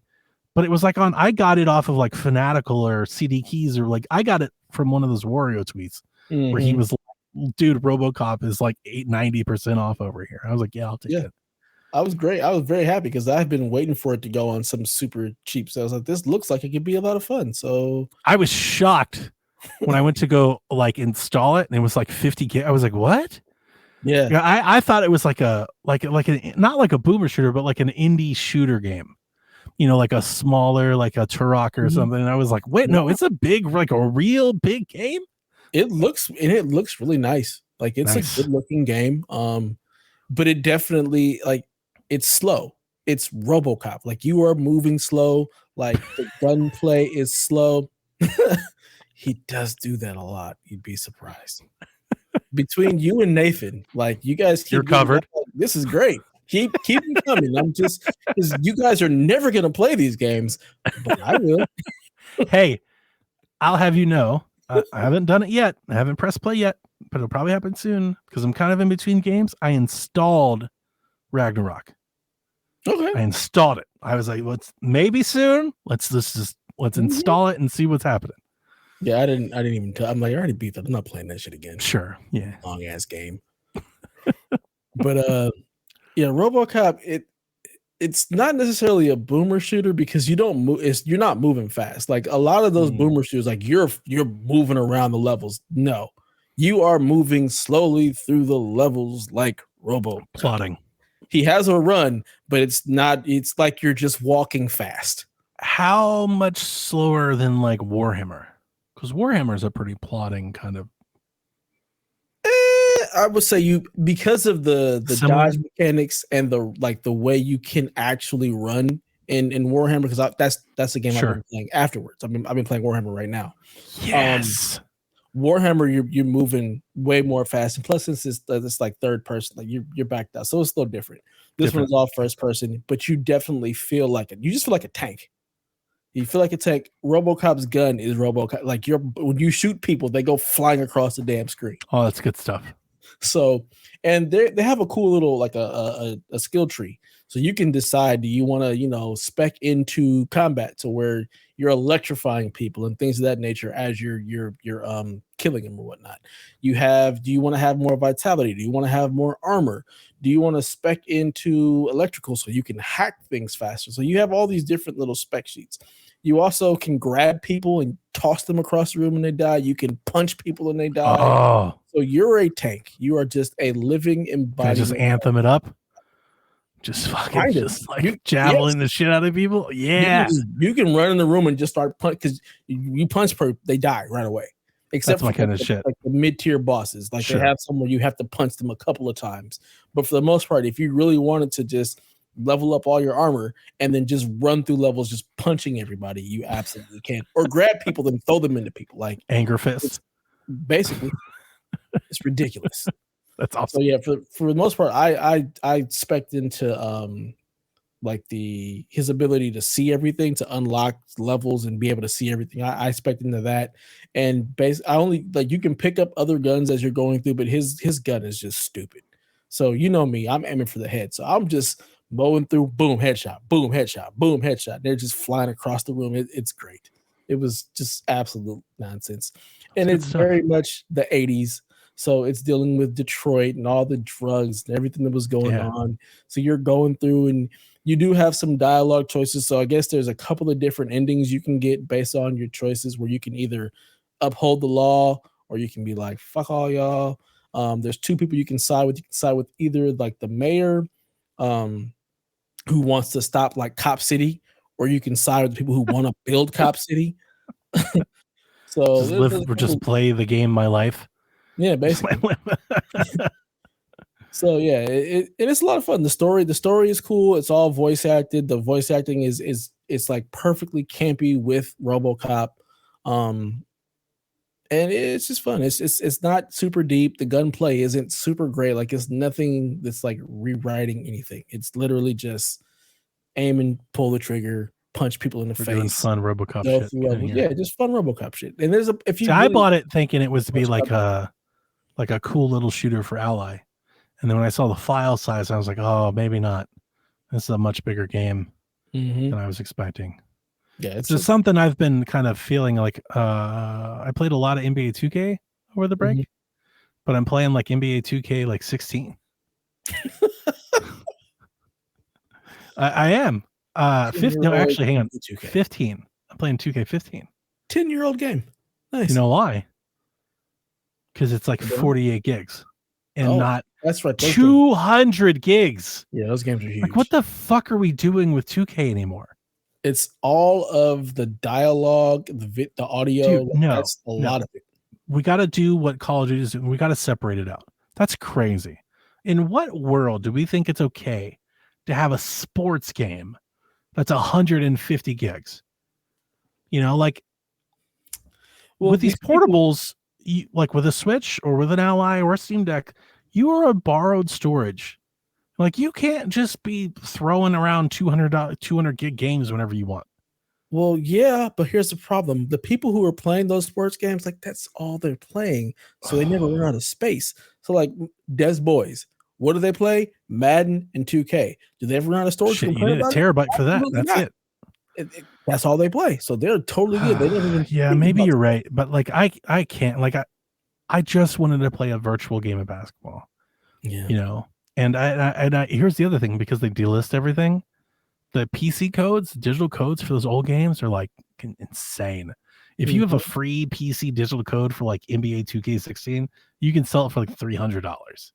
Wow. And I was like, I'm never buying anything like that. It's crazy. So I went in my Steam library and I was like, I have 15. I think it was 17. I wanted the one like the year the Cavs won. That was the one I was like, I'm gonna go play that one. And I don't have it. And I looked up the prices. I was like, that's crazy. I'm never gonna pay anything. That's insane. I was like, maybe $20, but not $200. Are you out of your damn mind? But I went and looked at my libraries, and I bought 2K15 on Steam that year. Like, I don't remember, but apparently I did. Why? And why did you do that? And I was just like, okay, I'll just do that instead. Yeah. But I'm glad I did now, because I haven't bought one, I think, since then, until like 2K21 I have on Steam, but it's like 120 gigs, even that one. You know, it's just like, oh, what are we doing, man? It's because, you know, all of the high def files, like all the 4K images of all the players, the arenas, all the high def sounds, all the audio. That's what makes those games so fucking big, and they're constantly updated. So those files just get ridiculously large. And I am kind of reverting back to like my old norm, because I'm aware of that. Like, I know how much better the new 2K looks than the one I'm playing. You know, I've played it, but you know, I told you this before. I've played 2K on Switch and I like it. Yeah. You know, like, I'm getting back to that. It's like, yeah, I understand. Like, I feel like maybe there's like this period during COVID where like Digital Foundry's all the rage, the Steam Deck or whatever had just come out, and we're constantly comparing like how much better all these consoles are. And I really went down into that. It's like, I want to play the best version of everything. And now I'm kind of like, I want to pull out my Wii and just play that. You know, it's like, now I don't care as much. And I know it's not that I'm saying it doesn't matter, because I think it does. Like, it's important to point out, and I think the analysis is good. But now I just don't care as much at the moment. You know, I'm like, I'll play a 30 FPS or a 28 FPS 720 version of it and be fine. Like, I'm starting to care more about, like, yeah, I played 2K15. I played it for 8 hours over a break. And I'm playing 2K15 and I realize it's not 4K and ray tracing and doesn't have the light. But guess what? When I'm actually playing it, You don't even notice. I don't even know. I'm not thinking about it. I'm just playing basketball. That's my whole thing with like ray tracing. Like when you're playing things that fast, you don't even fucking notice it. Yeah, like some of that stuff just doesn't matter. His face could be more of his face, but like, does it matter? No, it doesn't really matter. Guess what matters? The file size on my car, how much space I can get. That matters a lot more. Mm-hmm. like, can I download this game or not? That matters. Right. What do I have to delete to play this? Jesus. Exactly. Oh, yeah. I'm like, what, a sports game? Another sports game that I've been playing a lot of is I found a game, Dev, that I want to shout out to other people. I found this game just scrolling across Reddit, a football game called Sunday Rivals on Steam. It is this like polygonal football game that is fully customizable. It's really cool because it has like, you buy the game, it's like $15 on Steam. You buy the game and it's got like these little, I don't know, I want to say Minecraft, but it's not like quite Minecraft, but it's like polygonal edgy characters. And it's got like, cities like San Fran, Cleveland and stuff like that. But there's a Discord with the developer and a bunch of fans. And if you go to that Discord, there are hundreds of custom leagues, custom rosters, whatever you want. And you literally just drag a file from there into your file. And guess what? Now it's NCAA football, the game. Which one do you want? You want NCAA 2000, NCAA 1980, NCAA 2024? Do you want NFL Legends? Do you want NFL 2010? What do you want it to be? And I have found like the NCAA game for like my ROG ally. And I played a bunch of that over the break. Like I was like, oh shit, I don't need anything. Like this is all I've really ever been looking for. Like I'm good now. And it's great.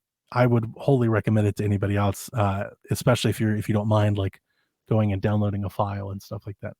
And guess what it is, Dev? It's 290 megabits. Wow. And it looks amazing. Nothing. It looks incredible. Like the snow, they have snow games. Snow's coming in, the wind's coming in. It looks great. Nice simple stuff. Just a simple game. Yeah. Sometimes you need that. I don't need 2K. I don't need all the it's sports.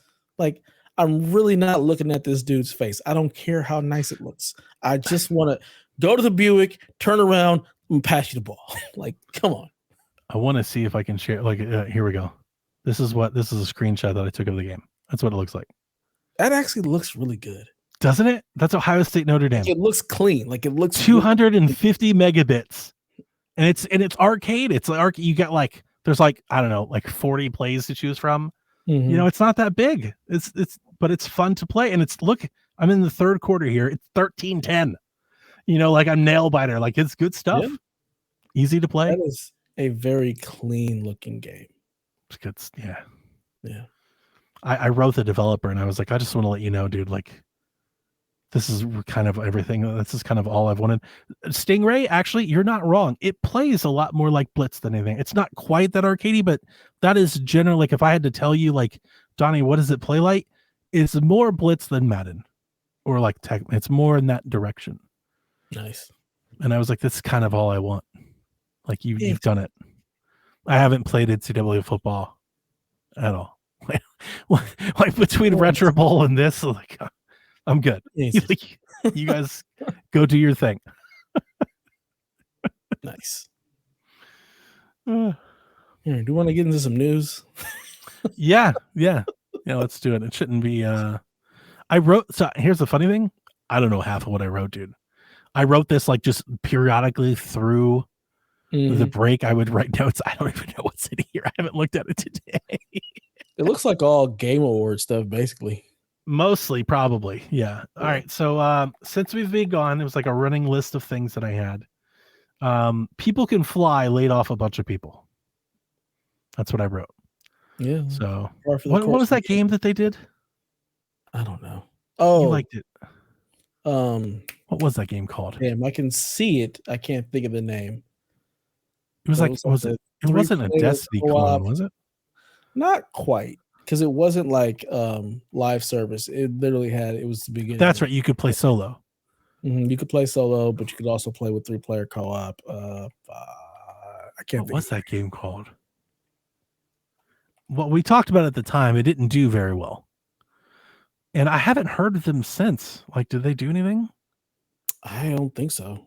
Outriders. Outriders, yeah. It had an expansion, and the game did fine. They never planned on making anything else for it outside of the one expansion. But well, when I say it didn't do very well, I mean Square Enix said it didn't do very well. Well, you can't listen. Right, and Square says that about every game that Square doesn't make. Right. D-Life says it kind of looks like a Roblox football game. Yeah, it's not. That's not wrong. That's about right. Anything Roblox has ever created. They talk trash in between the quarters and stuff. The player, they have like these little cutscenes. They talk trash to each other. It's funny.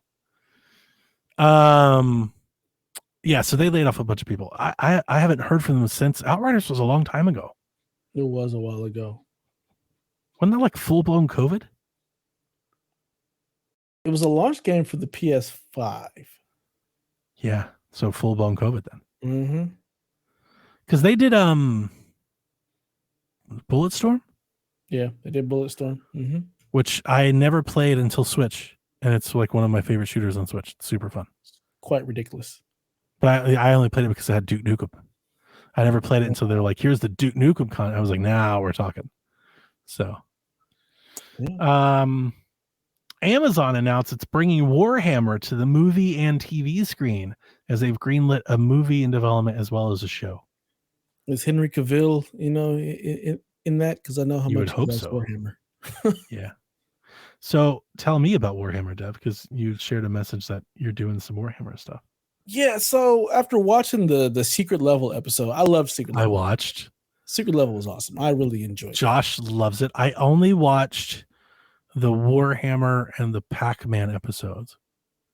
I would just watch. They're all very short episodes, so it's not. I know. I'm just not interested in like the other things. I wasn't either. I just kept letting it play, so it just was. There's another one that I watched. I just can't remember now.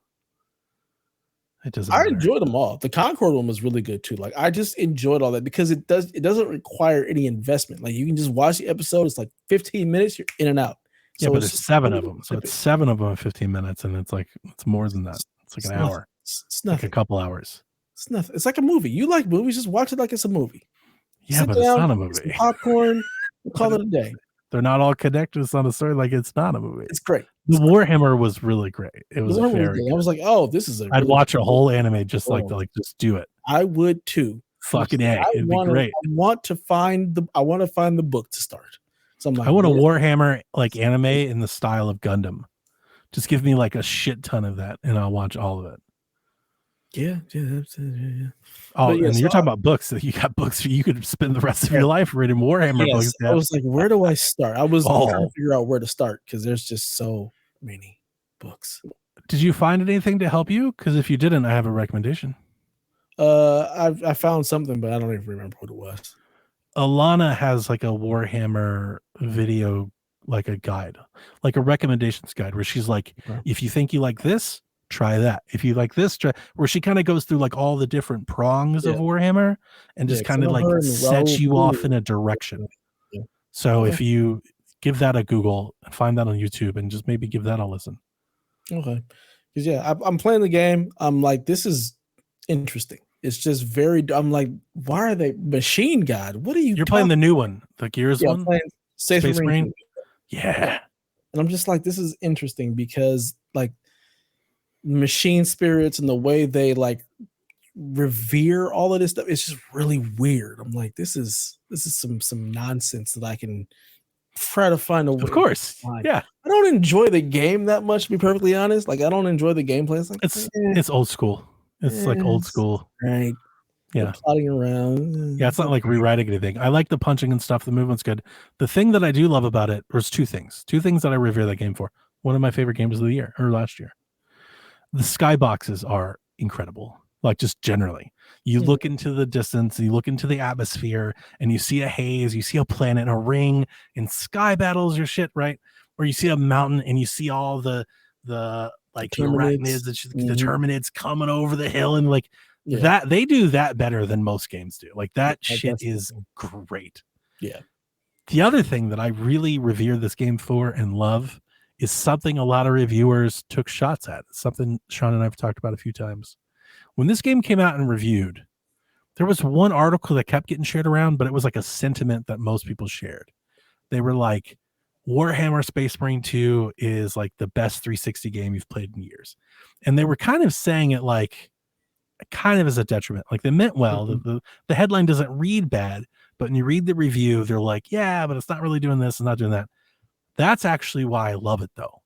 Right. Because it's not battle royale, a service. There's not a battle pass. There's not a fucking tech tree and a skill builder and a fucking no, it isn't. This is the campaign. That's the multiplayer. That's the extent of the menu. There's not like 8 different tiles like Call of Duty to navigate or figure out which game to play. It's, do you want to play single player or multiplayer? And you press that and you go in your direction. And I miss that simplicity, a lot. We've talked about that for a year. Like it seems like a lot of games, the games industry has lost that a bit. We talk about that a lot. Like, go back, make this.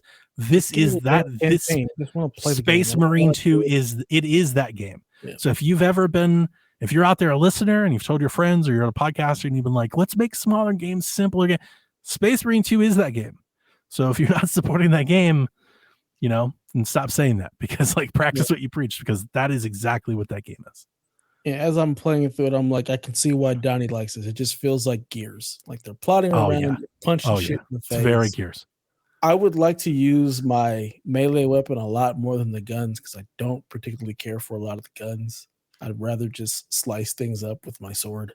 I did that a lot. Yeah. I want to play that a lot. I want to do that a lot more. But it's cool. I'm enjoying it. We'll see it through the end, because I want to see where the story goes and what happens to Titus. So yeah, I'm enjoying it. The dialogue, the back and forth between him and the other two like characters we have. I also like the fact that it's not just you actually have companions, and they actually do stuff. Like, instead of you have to kill everything, no, they're killing stuff too. Like, I love that when they actually make these non-player characters that are with you actually integral to the gameplay. So that I also enjoy very much. How long have you been playing it? Maybe like 8 to 10 hours. I think that game really picks up in like the final chapter. Like that last leg is really nice. Okay. Just like lore wise, been like that big set piece cinematic epic moment. It lands. Okay. Yeah, it's real good. We'll get there. I got nothing else to play, so I love it. It's good stuff. One of my favorite games last year. And we'll probably watch a movie for sure. Okay. I went to the movies on the break. I went and saw Lord of the Rohirrim. I was trying to get my wife to see that because she loves Lord of the Rings, but she was just like, no, I'm not doing it. So I took the kids to go see Sonic 3, which we enjoyed very much. Was it awesome? And, yeah. Oh, it was dope. I gotta watch this. But Sean's been stomping the ground for really Sonic good movies. Everybody says it. Yeah. I was the same way with like Mario of all things. They're like, it's a Mario movie. And I didn't watch it for like a year. Like, it's just not something I really do. Yeah. I enjoyed it. Me and the kids, we really enjoyed it. We also saw Wicked, because my wife is a Wicked fan. My wife is loved it. Oh my god, yes. That shit was everybody awesome that I know that has seen it loves it, and my wife really wants to see it. I guess I'm gonna have to take her. It's really good. It's really good. That's good. I liked War of the Rohirrim a lot, and I wasn't expecting to. The reviews on it are pretty down on it, and I would probably I'd be at the extreme of it. I probably like it more than most. It's animated, right? People maybe not know that's an anime. It's an anime style Lord of the Rings movie. The anime style, especially seeing it like on screen, reminds me so much of Fire Emblem. Like, it just looks like Fire Emblem. So when I went to go see it, I was like, I'm going to be into this maybe more than most because I love Fire Emblem. And then when I started watching it, I sent Jason like a message because I was like, yeah, I'm going to watch it. It looks like Fire Emblem. Like, I wouldn't be surprised if the Fire Emblem people like were involved in this because it looks so similar. Like 15 minutes into the movie, I was like, oh, it is just Fire Emblem. Like the story is just fire. Like it's like this could just be a Fire Emblem movie. Like, wow. There's like a king, like obviously, like you've watched the Lord of the Rings movie, you know, the Return of the King and all that. This whole movie is about how Helm's Deep like gets its name. So it's like a prequel of like Lord of the Rings, Return of the Two Towers, right? Okay. So there's a realm, right? Rohan, and there's like these warring tribes in Rohan, like these different kingdoms, or these families, and they're fighting for power, right? That's at its base. That's extremely Fire Emblem. Like Fire Emblem's like there's a land, you have these different monarchs, and one of them wants to rule everybody. Yep. Then, like they fight, somebody's kid dies, there's a betrayal. I'm like, oh, it literally is just fire. Like this is just Fire Emblem. I've done this a half dozen times. So once I got there, I was like, oh, I love this is my shit. and genuinely like legit like walked out with a smile. I was like, that was way better than I thought it was ever going to be. Nice. Yeah, so it definitely, and like I was like, now I want like a Lord of the Rings like Fire Emblem game. like somebody make that. That sounds fucking like a great idea. We could definitely use some more Lord of the Rings games for sure. That'd be a lot better than Gollum. Oh, fucking make Lord of the Rings. Yeah, let's do War of the Rohirrim, but Fire Emblem. Make it Fire Emblem. It's Warner Brothers. They can't do shit right, so we're fucked. Yeah, enjoyed it. I got one more before we read our next news story. There's a documentary on Netflix called The Kings of Tupelo, and watch it. Like I don't know, like if you I'll put this number on it. If you liked Tiger King and just like the crazy nonsense that shit was, watch Kings of Tupelo, because it's fucking batshit crazy. Like it's unbelievable. It's pretty wild, super fun. 3 episodes, crazy stuff. Lego Fortnite introduced a new mode coming to Fortnite. Again, Fortnite takes over, called Brick Life. They're making like GTA but Lego. It's like GTA Online but Lego. No, thank you. Brick Life. You about to get bricked up? No. I've been waiting a month for that one. Where's Choppy when you need him? Right.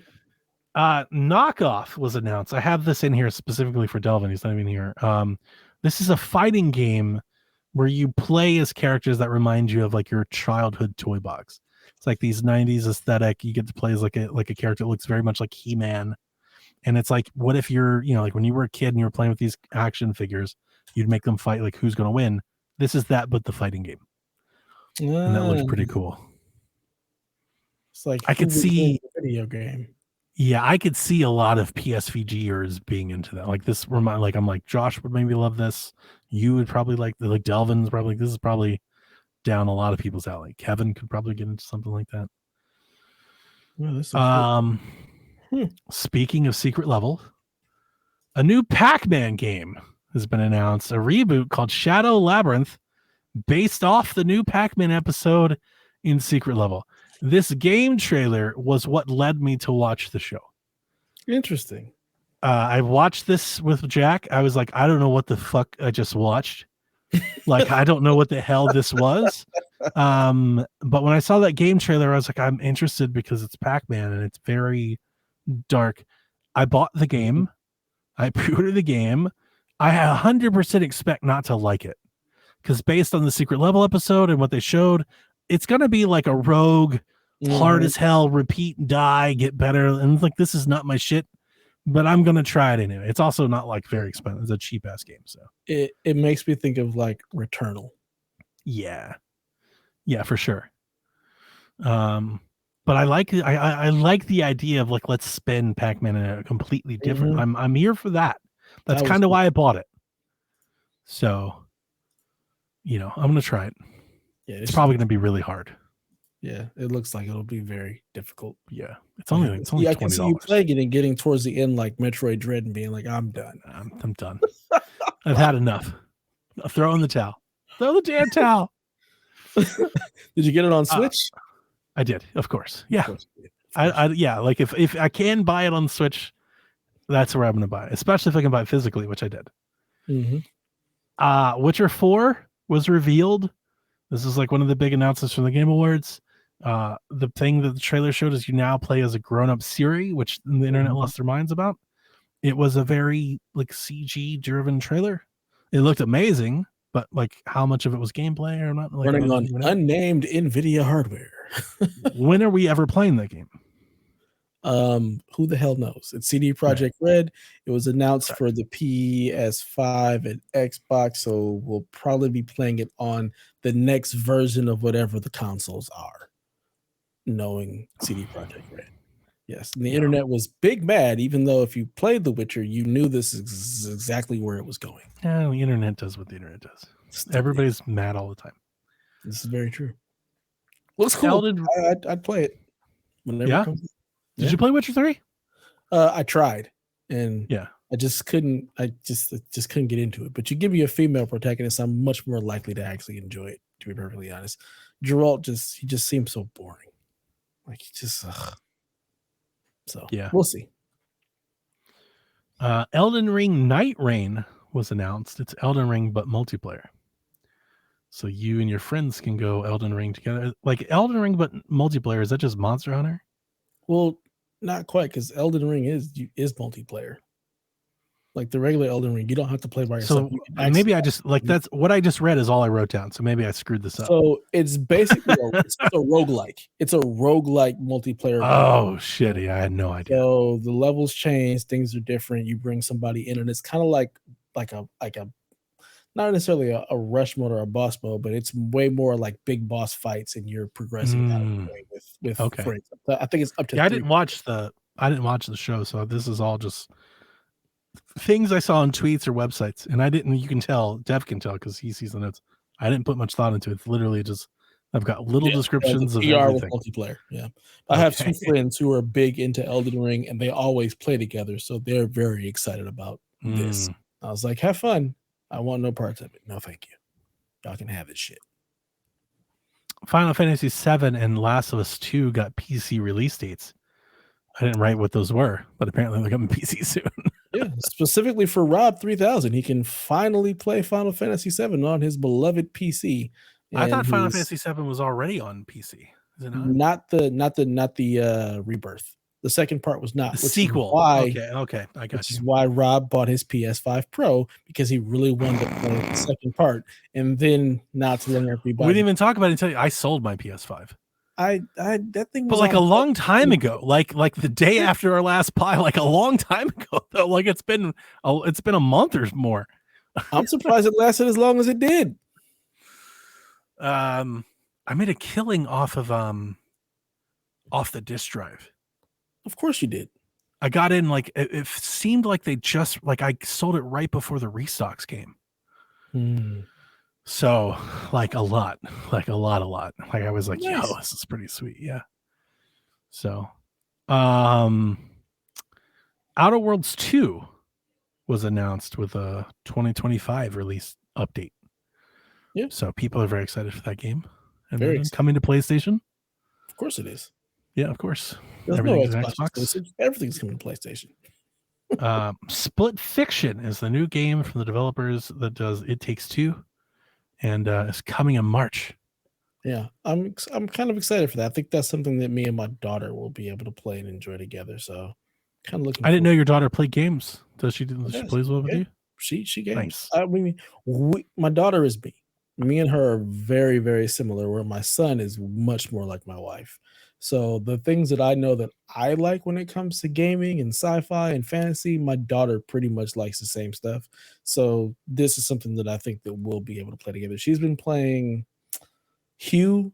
She's been playing. I like that game. That's a good one. Yeah, my son is really good at Hue. He's really good at that game. She played, is it called Spirit Bound? She's been playing a bunch of like little small indie games that she's really been enjoying. And I think once I show her this trailer, she'll be into this and then we can play it together.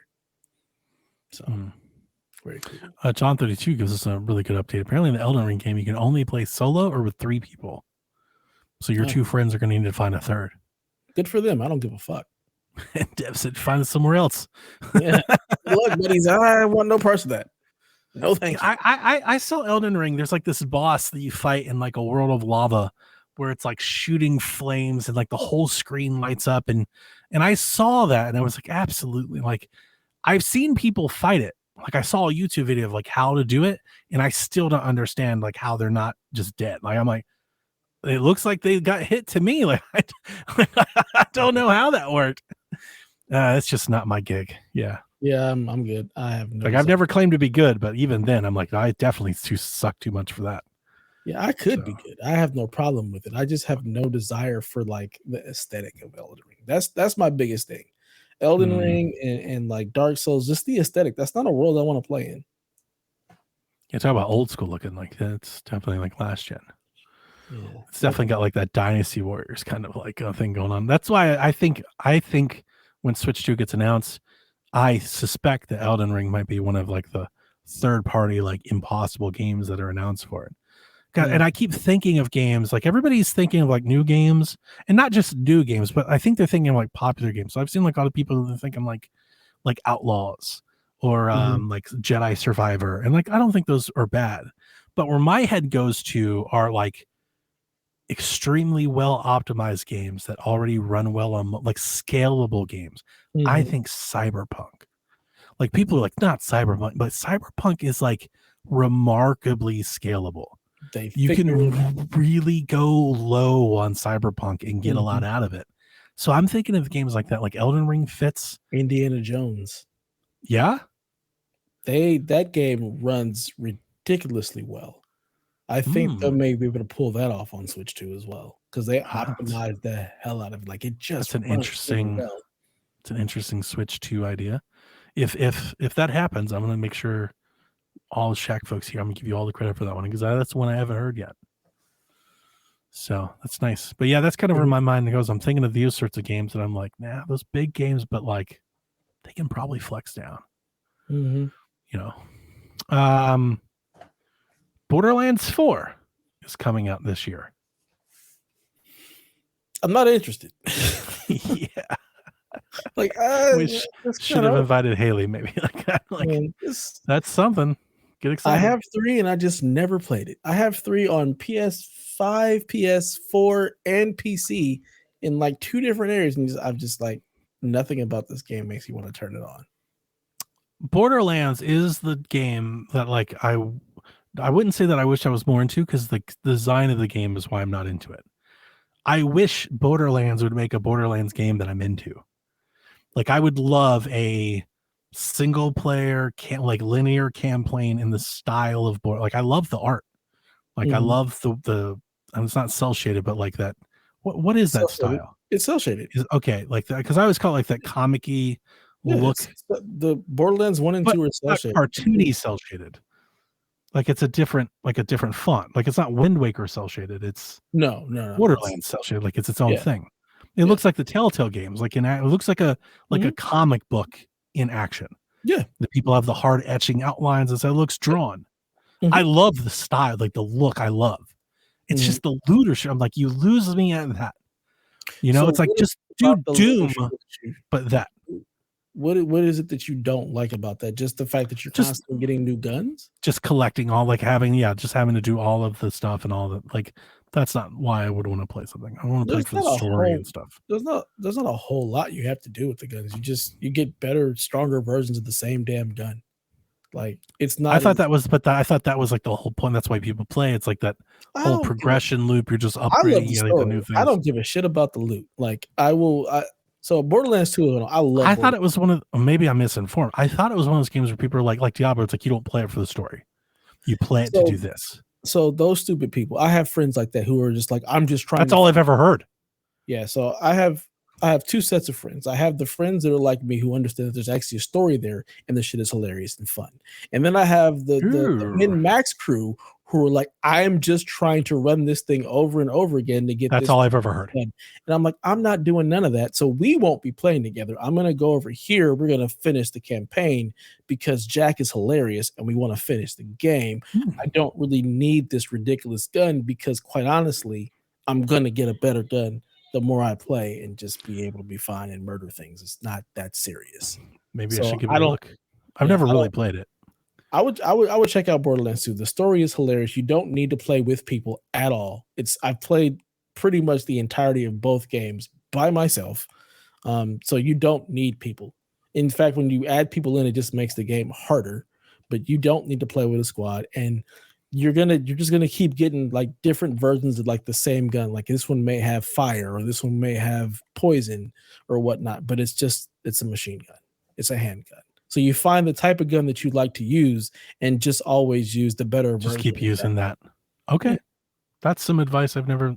Literally, all I've ever been told is like, "Oh, you don't play it for that. It's a game you just play." The story is hilarious. The characters are funny as shit. Because I tried playing the Telltale game of it, and I just wasn't into that. Yeah, that's a Telltale game. It's not really Borderlands. Right. It's got a little bit of the Borderlands humor, but it's not like the Borderlands style. Like it's a looter shooter in the fact that there's a lot of guns. Just find the one. But I've always loved the look. Like I love the look of the game. Same. In less exciting news, I hope I eat these. Maybe I would turn around on this one day. Turok Origins was announced. Turok is coming back. I wrote this down because this is my take on the trailer and the news that came out of it. It looks like it's World War Z but with dinosaurs. It's a multiplayer game, which I don't understand why. Like, why do we have Turok multiplayer? Because people are like, why don't we have Turok multiplayer? That's probably what they're thinking. I didn't even watch this trailer. I'm like, I don't know what this is. Like Turok multiplayer. I didn't watch the trailer, so I have no idea what the game is. I here's the thing. I don't remember the trailer now.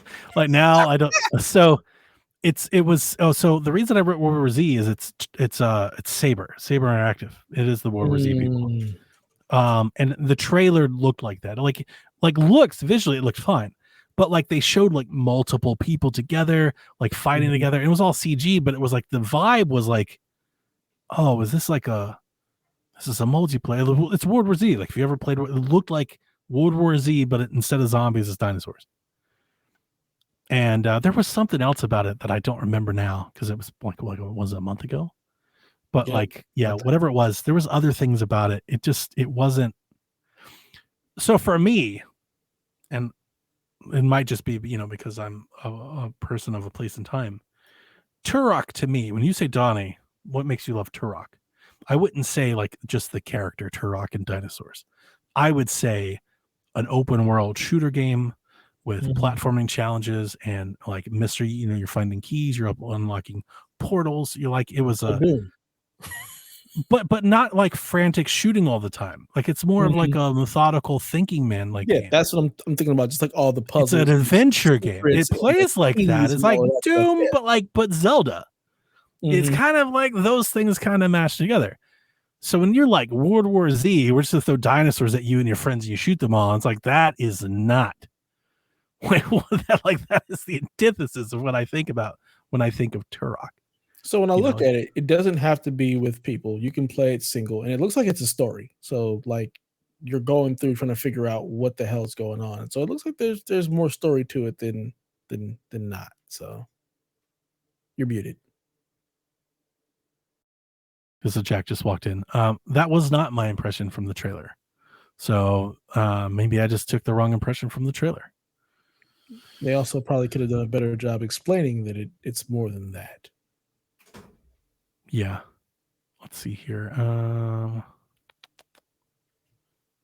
Here's the other part. Now I remember because I just pulled up an article. It's third person. Turok, it's been a million it's first person. Turok. Yeah.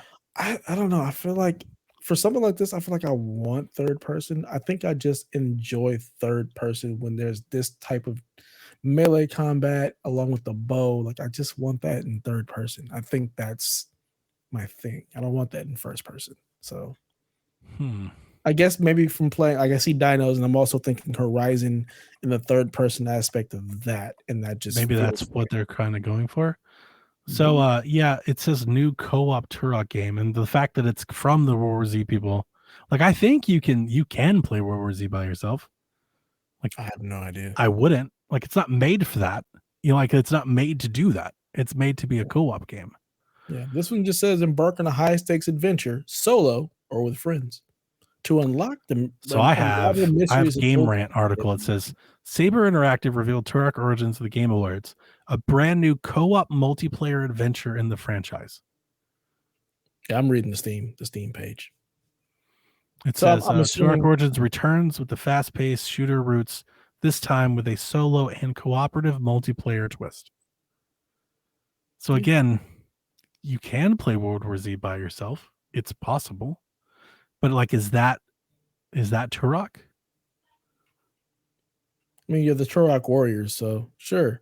I think a lot of games now is like, we're going to create this single player narrative, but people want to play with their friends, so we're also going to make it to where you can, but it's not necessary.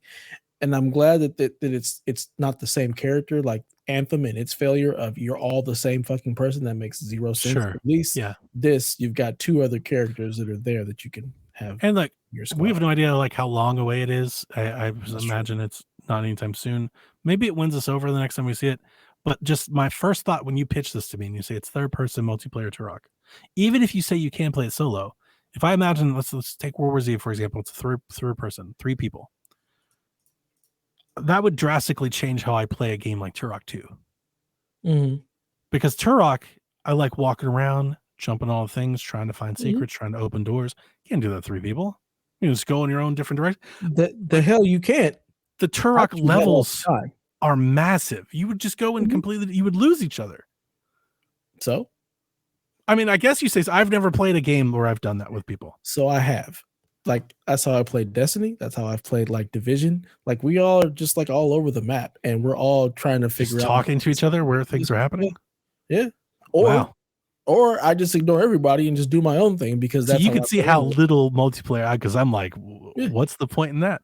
Yeah. Because like World War Z, here's the silver lining for me is that I've beaten World War Z with multiplayer. Like the game I played with Kyle and we did the whole thing and it was a blast.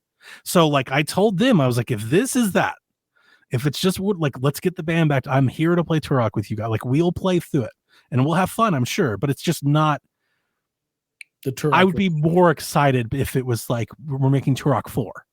You know, like it's not the Turok. It's not what I want Turok to be. Like I'm gonna play it because it's Turok, but it's not what I want from Turok game. Yeah. You know, I want secret rooms, secret passages. I want secret, like find different stuff. Cerebral bore. I want to blow up shit, nuke dinosaurs, nuke T-Rexes. Well, it's hopefully it gives you the mixture of both, where you can do all of that, but you know, in case a buddy wants game of the year, you can do that too. Game of the year 2026. We'll see. A new Onimusha game was announced coming out in 2026. Kind of excited for that because I really like the original Onimusha. That's one of my like favorite games of the PS2 genre. I started playing it on Switch. I have it. I bought it on Switch and it came out to Switch, and I started playing on Switch again. Showed it to Jack. Was trying to get Jack into it. He was not digging it. Is it the remake, the remaster, whatever version? It's the remaster. Yeah. I think it's too old for him. Yeah. The like fixed camera, like he can't. It's not. Yeah, it's not. You know, it's not Tsushima. It's not Samurai. Like do whatever you want game. So, but I was hoping. But I'm interested in this one too. I have the I guess this one was just a lucky guess. I had no idea. There was a thread on Reddit like 3 or 4 days before the Game Awards. Like somebody was like, an unannounced game of the past will be announced coming. And there were people like doing guesses, and I just wrote Onimusha ? And it was on him. I was like, oh shit. Nice. People were like, you got it right. I was like, I have no idea. But that's pretty cool. It's got my interest. I wrote all 3 of these down because these of all the games that were announced either at the Game Awards or since we recorded last, I think all 3 of these were at the Game Awards. These are the 3 that I'm interested in, and they all just happen to be coming out this summer. So summer 2025 is the summer of dreams. Ninja Gaiden Ragebound looked awesome. And I want to make sure I have this right, because again, I haven't seen it since all those trailers are going around. But that was the 2D game, right? I believe so, yeah. Yeah. And I'm not a Ninja Gaiden stan. Like I've never like, oh, I loved all the games I played them. But no, this is like so many of these other games that we've played just like this over the years. Oh, this looks so good, dude. I don't know who the Game Kitchen is. Do you? Well, I don't either, but it's how do they pronounce it? Dotemu, however they pronounce it, but they're the guy. Yeah, They're the Dotemu. people who They're published the Shredder's Revenge and Streets of Rage, right? Yeah. Yeah. But yeah, this is like the new version of the original Ninja Gaiden. So I'm assuming this is going to be hard as hell because Ninja Gaiden on NES was not easy game. And hell, the 3D Ninja Gaiden games are hard as hell. So yeah, I mean, I think the Messenger's hard. So like all of it's hard. But I'm still gonna get it. I'm still gonna try. Do it or not. There's no try. Like I'm gonna try.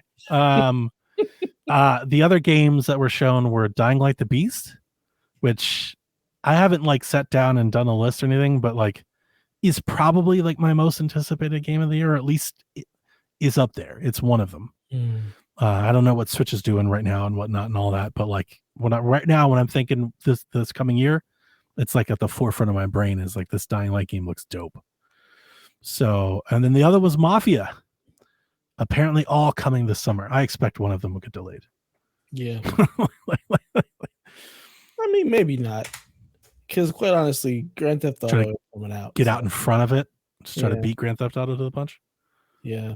I don't think GTA is coming out this year. So neither do I. That's the funny realm. Like it's not gonna make it. Our next story is a very interesting one, and I'm gonna talk a lot about this on Shack 2. There's a sequel for Okami coming, which is cool. But Kamiya is making it for Capcom. So Kamiya left Platinum. He was been out all year. We talked about it. He's been doing Suda shit and stuff. He's been doing interviews, but he essentially had a 1-year non-compete, so he couldn't make games. It has now come out that he's essentially returning to his roots. He's created a new studio that they're calling Clovers, which, do you know Clover Studio? Nope. For any of our listeners that also don't know Clover Studio is like the studio where Shinji Mikami and Kamiya and all those like platinum, like essentially all the platinum stuff of old came out of. It was a subsidiary for Capcom, and they closed it. And that's like they made Okami, they made Beautiful Joe. I want to say Mad World, but I think Mad World may have been platinum. They may have had to live. So essentially, Capcom shut it down. It's a beloved studio, like Tango, right? Beloved studio that did awesome work, but like didn't sell. Look, Okami, Beautiful Joe didn't sell, so they shut them down. And then those people created their own studio, which became Platinum. So it's a weird story that he left Platinum, the studio he created to resurrect that, to create a new studio called Clovers, not Clover, but Clovers, and now he's working with Capcom again. So isn't that weird? That's a little weird. And they announced the Okami sequel. Apparently, Capcom's going to pay Kamiya to do an Okami sequel. I have to suggest, based on the timing, this game is significantly like this game probably just got greenlit. If he had the non-compete and he wasn't work, I don't know if he could work in secrecy or whatnot, but like I imagine stuff like this doesn't just happen. It didn't like happen overnight. Probably took a long time to get contracts and agreements in place. I think this game probably just entered production. So it's going to be a while. Probably. Did you ever play Okami? No, not at all. I know is Okami to you, is it a PS2 game for you? Like when you think of Okami, do you think PS2? I think so. Yeah. I would love to ask Delvin. Okami is a Wii game for me.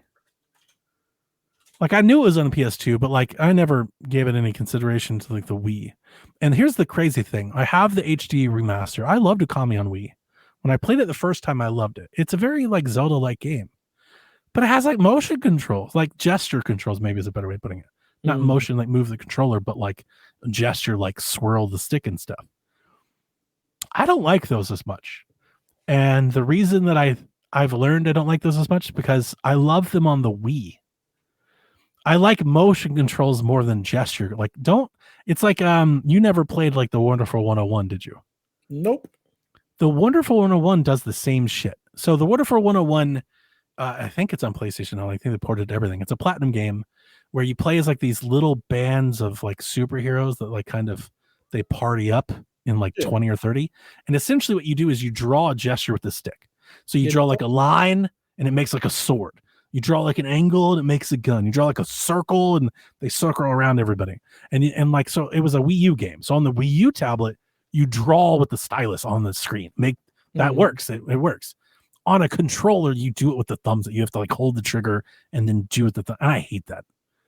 And when the Okami port came out, I went back to replay it and I was like, I don't like this nearly as much without the Wiimote, like the pointer. Yeah, I remember seeing this and being like, I'm not drawing. I don't know. Yeah. It's a great game. I'm not. I mean no ill will against it. And I love Kamiya and generally Platinum and most things that Shinji and he's ever done. But like, for some much strange reason, when this announcement happened, I think maybe it's the weirdness of everything that's going on, but also just generally it being Okami. I was like, oh. I just kind of got like less enthused. I was like, I wanted him to make like, his next Bayonetta, the next event, like do something like, like go do something else. Because he's this is I think more of a Shaq story, but the underlying story is apparently he's raiding Platinum. Platinum's lost a lot of talent to them, and I'm like, I genuinely worry about like if just like Platinum survive, do they get bought? Like, do they hold water? Like, what's like, because Nintendo's very invested in Platinum. They own the Astral Chain IP, Nintendo does. I don't know if we know that they own Bayonetta, but like, I think they do. Like, they've published the last 3 Bayonetta games. They're exclusives. They published them. So if they don't own the IP, I think it's like a partial. They've got to have some stake in it. Like, right. I know Platinum said that when they released Bayonetta and Vanquish on PS5 and Xbox, they had to have Nintendo's approval to do that. So they've got to have something. Like they own that, yeah. Yeah. So like, if Platinum's in trouble, like, what does that mean? For those games, those franchises, and for Nintendo. But it sounds like there were reports that like half the studio maybe has left to go with them, 20, 30 people. Damn. Yeah.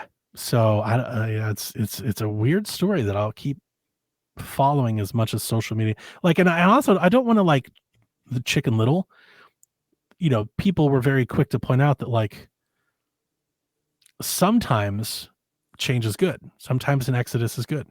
Kamiya said that like they were at odds creatively. And Platinum's been doing a lot of weird shit. They've been talking about like trying to do like NFTs, like live service, like stuff nobody wants from Platinum. We're like, oh, that doesn't sound good. And I don't know if he was on that or didn't want to do it, but it just sounds like he wanted to do projects that maybe weren't super profitable, like Okami. He wants to make games. And Platinum is like, we need to make money though. Yeah. Yeah. But the head of Platinum was also worked at Clover's, and he's been there a long time too. So like, it's not, Kamiya isn't the whole company, I guess I should say. There's a lot of people like, I know Kamiya, now Platinum's doing. It's like there's 200 people at Platinum that made Astral Chain and Bayonetta. Like, just because he left, and I like, he definitely deserves his flowers, but there's a lot of other people that help do those things too. So I don't know. We'll see. Interesting. Yeah. Intergalactic, the Heretic Prophet, a sci-fi hack and slash game from Naughty Dog, was the closer, the big star of the show. And the name of this game got leaked before, but people thought it was Santa Monica's game, I think. And so it was interesting that this is the Naughty Dog game. I know you're very excited about it. Tell me about it. Very much so. Like, this whole game is my vibe. Everything about it, from the fact that it's like technology and all of our design just stopped in the 80s. So everything looks like the 80s except we have space travel. So like it's Akira, it's Cowboy Bebop, like the things that I really, really love about like the sci-fi genre. It's got all of that, and it's a Naughty Dog game. So that means it's going to be very, very story driven. The combat should also be very good. If you like The Last of Us 2's combat is fucking incredible. So I'm very, very excited to see what this is. I love the character. I love female. Yeah, you changed your profile picture to this now. Like, yes, this I sure did. I'm here. Yeah, it's your whole thing. I'm here for it. Like I love all of the product placement, the knobs, the dials. Product, I forgot about the product, but you're right. Yeah. Yeah, it's just the way they did everything. The vibe and the aesthetic that they have is just fucking incredible to me. I love everything about it.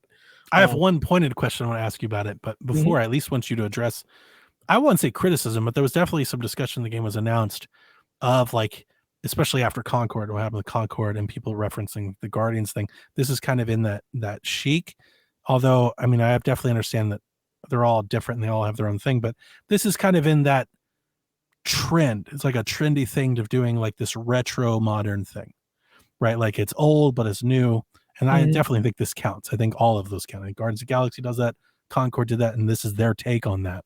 And I know that you love that. So I know that that's your thing, but like, I think there was some criticism. People are like, maybe like, I don't know, tired or like too many of these. I don't want to say, do you feel that way or I don't feel that way. I don't connect those dots at all because nothing about any of those games makes me think about the other ones.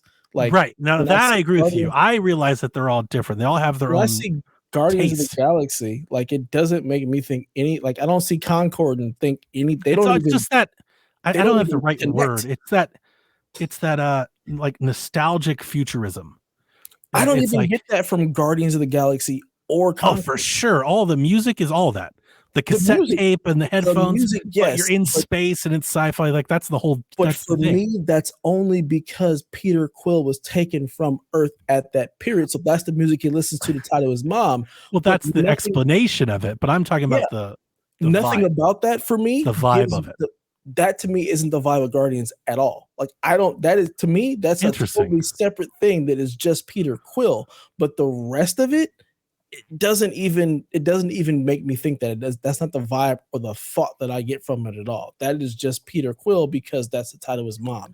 That's the only portion of that for me that makes it feel retro. But part of me knew that this was going to happen when this happened because I was like, I think I even said it in the Discord, like knowing you and having talked to you for so long, and it's not right or wrong, but I just know you. You're very quick to point out the difference of new, like you're nitty gritty guy, like micro. Right. And it's more of a macro thing, like that whole, like that general, just if you had to like one line it, like in 3 words, like they're all similar in that way. But when you get into the paragraphs, they're not similar at all. They're very different. Yeah. It just doesn't correlate. Like Concord to me is just space. It's just what we think like. There's so many things you think of that are in space, and it's just a crew of people because they've seen so many things like that. That to me is just I think it's like just the character designs and like there was a lot of. I do think there was some crossover between Galaxy and Concord. Like that was like a thing. Like Futurama is like very much in that same general like vibe. I guess I don't mind it. For me, I want our listeners to know like I'm somewhat indifferent because I don't have a PlayStation, but like I like it. I'm kind of with you. Like I like this. I think it's a cool trend. And just because one didn't hit or didn't land, I don't think that's a reason to not do it. I think there's a lot like the samurai thing is a trend. There's lots of games doing that. I wouldn't be like, well, we don't need Yote because shadows or vice versa. Like, no, like give me Onimusha. Let's fucking do it. Like all of it. Let's go. So like I'm fine with it. I don't mind it at all. But that seemed to be the discussion after the game was announced.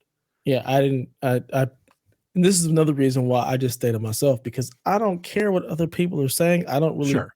I don't. Whatever you can think, whatever you want. Like that's not where my brain went at all. Like nothing about this made me think, oh, Guardians of the Galaxy or everything for me just stands on its own. Like I'm not looking for a comparison or this does this like this. That's just not how my brain works. Like this is its own individual thing. I generally think even if you think that, like even if you're like, oh man, I'm tired of this or I don't want it, Naughty Dog has earned the right to do whatever the fuck Naughty Dog wants to do. Like generally when you see that logo, you're like, it's gonna be good. That's all that matters. It may take 8 years to make and whatnot, but it's gonna be good. Like it's gonna be good. And that way you can't really compare like specifically, just use that specific talking point. Comparing anything that Concord is to anything, then I think those aren't fair comparisons. Yeah. I think even if it didn't have the Naughty Dog logo on it, I'd still be just as hyped. Like I agree. No, I think you are. with, Yeah, I think you would be too. with companies who are making, I typically don't even look at or care who's making listen, the game. If it to looks back you up, it's that replace thing too. Like it's kind of doing that, like the darker, but still that futurism thing is kind of your shit. Yeah. I like Cyberpunk. Yeah. There are vibes of all these things. There's similar. There are small similarities across all of these things. Kind of your thing. Yeah. I have one pointed question I want to ask you. Was any of the trailer gameplay? I haven't seen it in a couple weeks, but I vaguely remember the trailer. Did we see gameplay, or was it all like in-engine kind of demonstration of what the gameplay will be? I have absolutely no idea. There's the one, like the end of it, where you see her run, jump, pull out the sword, right, and do the thing. I don't know if that's gameplay or not. They have not said anything whether or not that's gameplay. If that's an engine that transitions right into gameplay, I have no fucking clue. There was either an article or an interview. Somebody spoke. Maybe it was what he said on Say It Again. I didn't watch the show. I read somewhere where they were talking about, they're like, this is going to be our most involved gameplay game we've ever made. And they talked about it being smaller, and they talked about it like kind of being like I won't call it like a boss rush game, but like you're going to be focused on fighting these bosses, like the level and ending the level and stuff. And whatever it was, I don't remember exactly, but whatever it was, I'm paraphrasing. When I read it, the question I wanted to ask you, I've been saving for this podcast, was, is Naughty Dog making a No More Heroes game? Because that was kind of the vibe I was getting, and I was like, it'd be kind of fucking awesome. Like I kind of here for it. Game is, so I have absolutely no idea. No More Hero, like, well, they're different, but like No More Heroes 1 kind of had like an open world that like you didn't do anything in, but No More Heroes 2, you're literally climbing like the galactic assassin rankings, and you fight these ridiculously different boss characters, and like that's the game. You beat them to go to the next one, to beat the next one, to beat that, and there's a story throughout. But like that's the gameplay, that's the design of the game. It's you just beating these different bosses, and like it's not just the boss fight. There are like little levels where you fight little guys on the way to the boss, but that is the game. And so, like, something about something I read made me think that like this might be something similar, and I just hadn't heard anybody maybe say that or connect those dots, and I've just been saving them. I'm like, are they making a No More Heroes game? Is there a Suda fan over there? It's like, let's do one of these. See, when you say stuff like that, I think of like Shadow of the Colossus. Like that was just a boss battle, like a boss sure, but not like but not of like that whole level. Like the bosses are a level in that game. Yeah, I've never. Like the boss is the level. I've never played Shadow of the Colossus. I've never played No More Heroes. So I can't answer your question one way or the other. The little bit that I've heard, the little bit of stuff that I've heard. What do you want? Maybe our team. Maybe like when Dev or Josh or John, or maybe when the PlayStation crew, when they hear this, Haley, maybe when they hear the podcast, maybe they can chime in. But I wish I wrote it down and I didn't, so that's my fault. But I thought whatever I read something, it made me think No More Heroes for some reason. The little bit of stuff that I've read, the hack and slash, they've been really into like Souls like games, stuff like that, Bloodborne, like that's what they've taken a lot of inspiration from. So I've seen a lot of discourse around them saying that this is going to be kind of like Naughty Dog's take on a game like that. Ooh, okay. Yeah, that would give me the opposite. Because like I was kind of like talking myself into it, and then you're like, Bloodborne. I'm like, never mind. Yeah, this is out. A Naughty Dog version of like a Souls game where it's it'll probably sell very well then, because that is all the rage. Like melee, that's all the rage right now. Like that. So, but she also has guns, so I have absolutely no idea. Like I don't think anybody really knows what this game is. So what do you think? In 2029, 2032? It's an easy joke to make, but they said it was a smaller game. And they said they've been working on it since 2024 or 2020. 2020 4 years. So who knows? I imagine that it's going to come out either. I think it's sooner than later.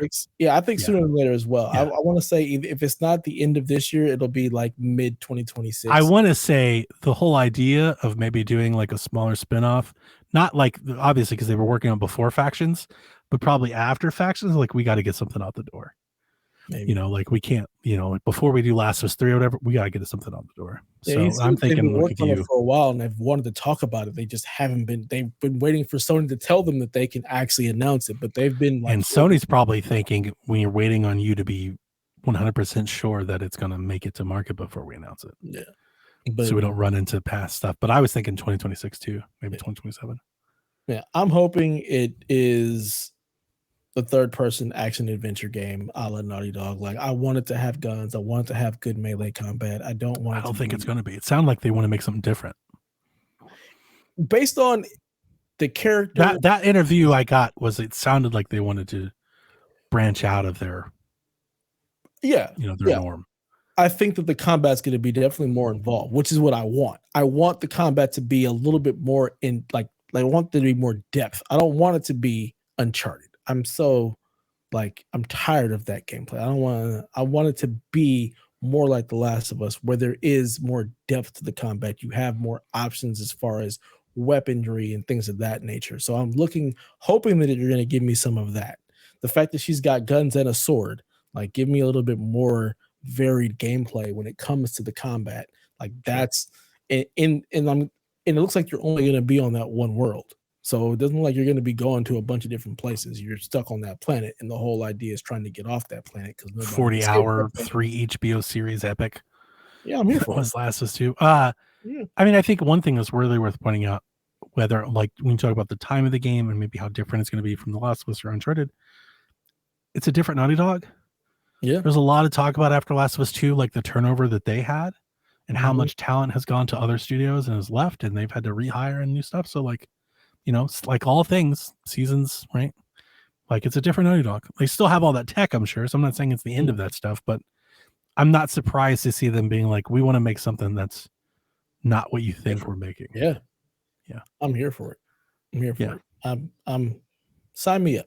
I'm ready. I'd wish listed if I could, but I'm here for it. I'm ready for this. It looks dope. I love the character. She looks like she's got a lot of nuance to her. Looking at the supporting cast, like, they've got some good actors. It's a whole thing. So the vibe and everything looks really well. I mean, yeah, that's what I was saying. When I mean, like, it's Naughty Dog's gonna be good, it's not necessarily because the studio or whatever. It's the money. They have all the investment. Mm-hmm. If they need 8 years to make a game, Sony will give it to them. Evidently, you know. So, like, I would suspect whatever it is, it'll be top notch. It'll have the best of the best at that time, because that's what Naughty Dog does. Indeed. They are that studio for Sony. So, Suicide Squad, Kill the Justice League, Need for Speed Hot Pursuit, and the Stanley Parable are this month's PlayStation Plus games for January. Come out January 7th. Kill the Justice League. Yeah, Hot Pursuit's dope. Man, it sucks that Delvin's not here. Like, both because I want to talk to him, but, like, I wrote stuff down, like, for him. Sega CEO says that they're done with mini consoles. Quote, "We are not a retro company," Utsumi said. "We really appreciate our legacy. We value it, but at the same time, we want to deliver something new. Otherwise, we'll become history. And that's not what we're aiming for." So, Dreamcast Mini dreams ruined. Good. Dashed. Good. I see. This is awful. I hate this. No, it's not good, Dev. No. Look, you can make your own damn Dreamcast. No, but I want the cat. I want the actual model. I don't want a Raspberry Pi. I've always had Dev. I have a dream for the Dreamcast Mini. Listen, you need to build it. You have a little Dreamcast, a little NES thing, right? A little Raspberry Pi in it, and you put your games and you got your ROMs. But here's the secret sauce. They make a controller with a built-in VMU that they load all the stuff on, a little LCD screen. And it's not detached, but you could literally just play it, but you can play it in the controller. You can do the little buttons and stuff. How awesome would that fucking be? Sign me up. No, Scott. $200. Day one. So here's the problem. There's only been one good Sega Mini. All the other ones have been trash. Yeah, that's the Masters. Yeah. They've all been really, really bad. Yeah, but the Dreamcast would be, but it's not the Dreamcast. That's the problem. Unfortunately, no. And the Dreamcast is like the most like hacked system ever created. No, they're not. Well, no, that would be the PlayStation 1, sir. That's why that thing fucking sold so much. No, the Dreamcast, the fact that it was running Windows. No, I hacked the Dream. I was a Dreamcast pirate. So like, but I also remember like Sony people. So when we talk about like the crazy sales numbers of the past. PS1, I hacked it. Like I got PS1. Like people are like, Sony sold so many consoles, everybody else sucked. It's like people bought all those consoles because you could fucking rip that shit and not get free games. Like that was a huge deal for the PS1. That and CDs. Maybe later on in its life cycle. Like that wasn't a thing until I was in college. So when I first got because I had it. That was a thing when I had my 64. That was a thing because I had friends that did it. But that was so much for after it launched. That was I don't know when it launched. I'm thinking like 97, 98. Yeah, that's right before PS2 comes out. Like that's PS2 was at 99. PS2 was 2000. And I'm not trying to take anything away from Sony. They sold them. They sold them. They sold the consoles. Yeah. It doesn't matter. But I think typically, when you look back in history, maybe sans the Dreamcast, maybe Dreamcast aside, typically the consoles that you can hack, they sell. Like the PSP sold, the 3DS sold, like they sell. The Wii sold. Like if you can hack a console, yeah, that helps sales. People will buy that. They'll buy the console to get free games. The PS1 hack, I believe that happened like my freshman year of college. Like I remember. Yeah, I had a friend that bootlegged the shit out of PS1 games. Yeah, that's what we did. That's when CD burning was like a huge. He sold them on the bus. Yeah. But that was like, because remember, I had PlayStation. Imagine year of high school. It wasn't moddable like that until freshman year of college for me. Imagine getting so excited and buying a console so you could bootleg Final Fantasy or Dino Crisis. Like it's not worth bootlegging. Yeah. All right, I guess. Yeah. Imagine bootlegging but here's the other thing. Like I was bringing up even the best examples. Imagine bootlegging like Parappa. Medieval. I don't even. Hey, man, you got that. You got that Medieval too. You got that Medieval too. It's like I got it. I'd buy it just to break the disc. Let me get it just to break this trash. I can't. Sony was wild back then. You know, there's a part of me like because they came in early and because Nintendo was like a controller of the video game industry. I don't think Sony deserves, but they don't get usually associated with like that corpo, like mega core, but they were that before Xbox. That's 100% what they are. Yeah, like when they came into gaming, like they bought exclusives. They remember how hard, like they put Sega out of business. They were like $2.99, and then Sega was like, "We'll also do $2.99." They were like $1.99. They're like, "We will give this to them to make you die, because we've got money to burn." Yep. Right. And they were like, we'll spend $20-30 million in marketing. Everybody else is like 1 million, you know, and because they knew that they owned the CD drive. Well, they had the format, you know, the CD and the DVD. Yeah. Yeah. And everybody was like, oh, Nintendo, like as the Nintendo fan, it's probably my Nintendo bias, probably. But like from my Nintendo fan perspective, everybody's like, why doesn't Nintendo do CDs? It's like they can't afford to. Because that's because of what happened to Sega. Because you can't compete with Sony if you were also licensing their tech. I don't think that's what that was. I do. Because it was more expensive to make cartridges. No. It's not necessarily expensive. Think about it. When PlayStation went and did their own thing with the CD drive, right, and the DVDs, they could undercut everybody else because they own that technology. They're not licensed. They're not paying for it. Right now, I'm not understanding. Like, I understand what you're saying.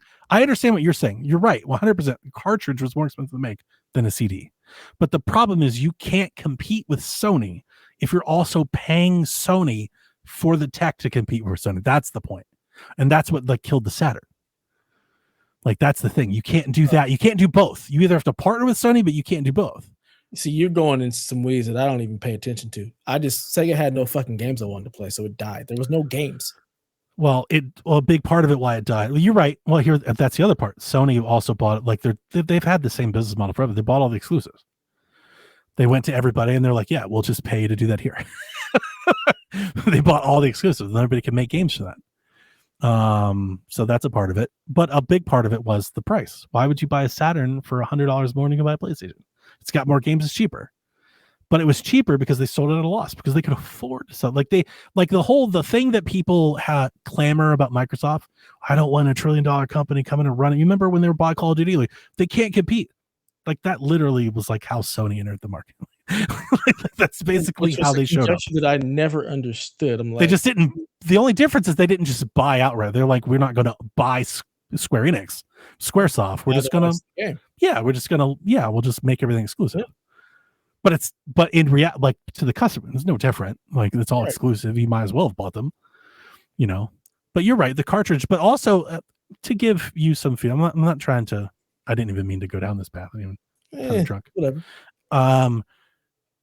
A part of the cartridge thing too is not that wasn't the only reason. It's just a part of the reason. The cartridge, like back then, it was I think it was load times.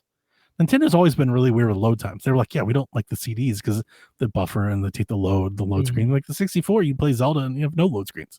Yeah, I think that was a big part of it. Oh, and piracy. Oh, yeah, that's why we got here. Now I remember piracy. The Sony was like, no, we don't want to do. Nintendo was like, we don't want to do CDs because everyone's gonna bootleg Mario and Zelda. That was the big reason. They wanted control. They wanted that. That was the whole part of the DD. Do you remember? They were like, we're going to do drives, but you don't remember in Japan they had the. I didn't pay attention to any of that shit. I'm looking at the games. I don't care about the business. I've been reading too much Nintendo Power and stuff. The DD, the disc drive, the Nintendo. There was a 64 disc drive, like this fucking giant thing you'd set your 64 on, and they had these big metal discs. They were like floppy drives, kind of. It was a disc, like but it was a laser disc, big thing. Sure, let's call it that. And you could write a game to it and then slide it in. And that was like their answer to not having a disc. It never came out. Like they released it in Japan. It was a huge flop and they just didn't do it. But like they were trying to get around it. And I think a big part of it was that they probably saw what happened with Sega. And they probably just realized like we can't pay Sony to then compete against Sony. There's no room left. Right. That's why the 64 was cheap. Because they owned the format and they didn't have to license the disc drive. Remember the 64 was like what, 200, I think? I mean, 150? My birthday. I don't know. It was 150. It was cheap. It wasn't $399. It wasn't $399 like the Saturn like tried to come out. And like it wasn't crazy. Nintendo knew they couldn't do that. Yeah, they just charged you $70 for the games in '96. Yeah, well, yeah, that's true. Or if you had the expansion drive, and they had some games that were even more expensive than that. Yeah, those cartridges were not fucking cheap. You're right. God. That's why I love the treatment. When I could pirate games, when I discovered that, I was like, oh shit, this is amazing. Yeah, I just did. Piracy was not a thing that I was aware of at all until college. Like it just wasn't in my purview. I think it was that time. It was also you're right. That 99, 2000, you were talking about Napster and LimeWire. Like, yeah, it was all kind of becoming the rage. That's when I was like, oh shit, I'm in college. I've got this fast T1 line. I can just download Napster. Yeah. What is this? That you're talking about? We've talked about before. I think I've told you before. I traded in the PlayStation 2 that my dad bought me for a Dreamcast, like an idiot. Yeah. Like you were like, why would he do that? Because I could pirate game. Because I could get the games.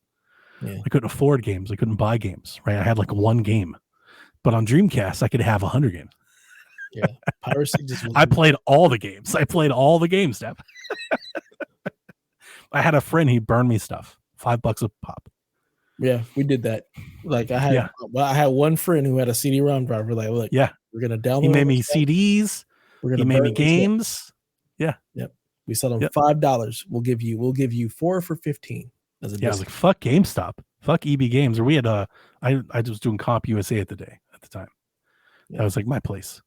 This was what, 98? I don't even think GameStop was a thing. Maybe if it was, I didn't know about it. It's EB Games me, when I was in college. When I was in high school. It was a Comp USA and like Best Buy, and I think it was something else. It was another game store back then. Something else. I know if EB Games and Best Buy was really it. Comp USA was not really a thing that we went to. Everything was EB Games or Best Buy for the most part, and Toys R Us.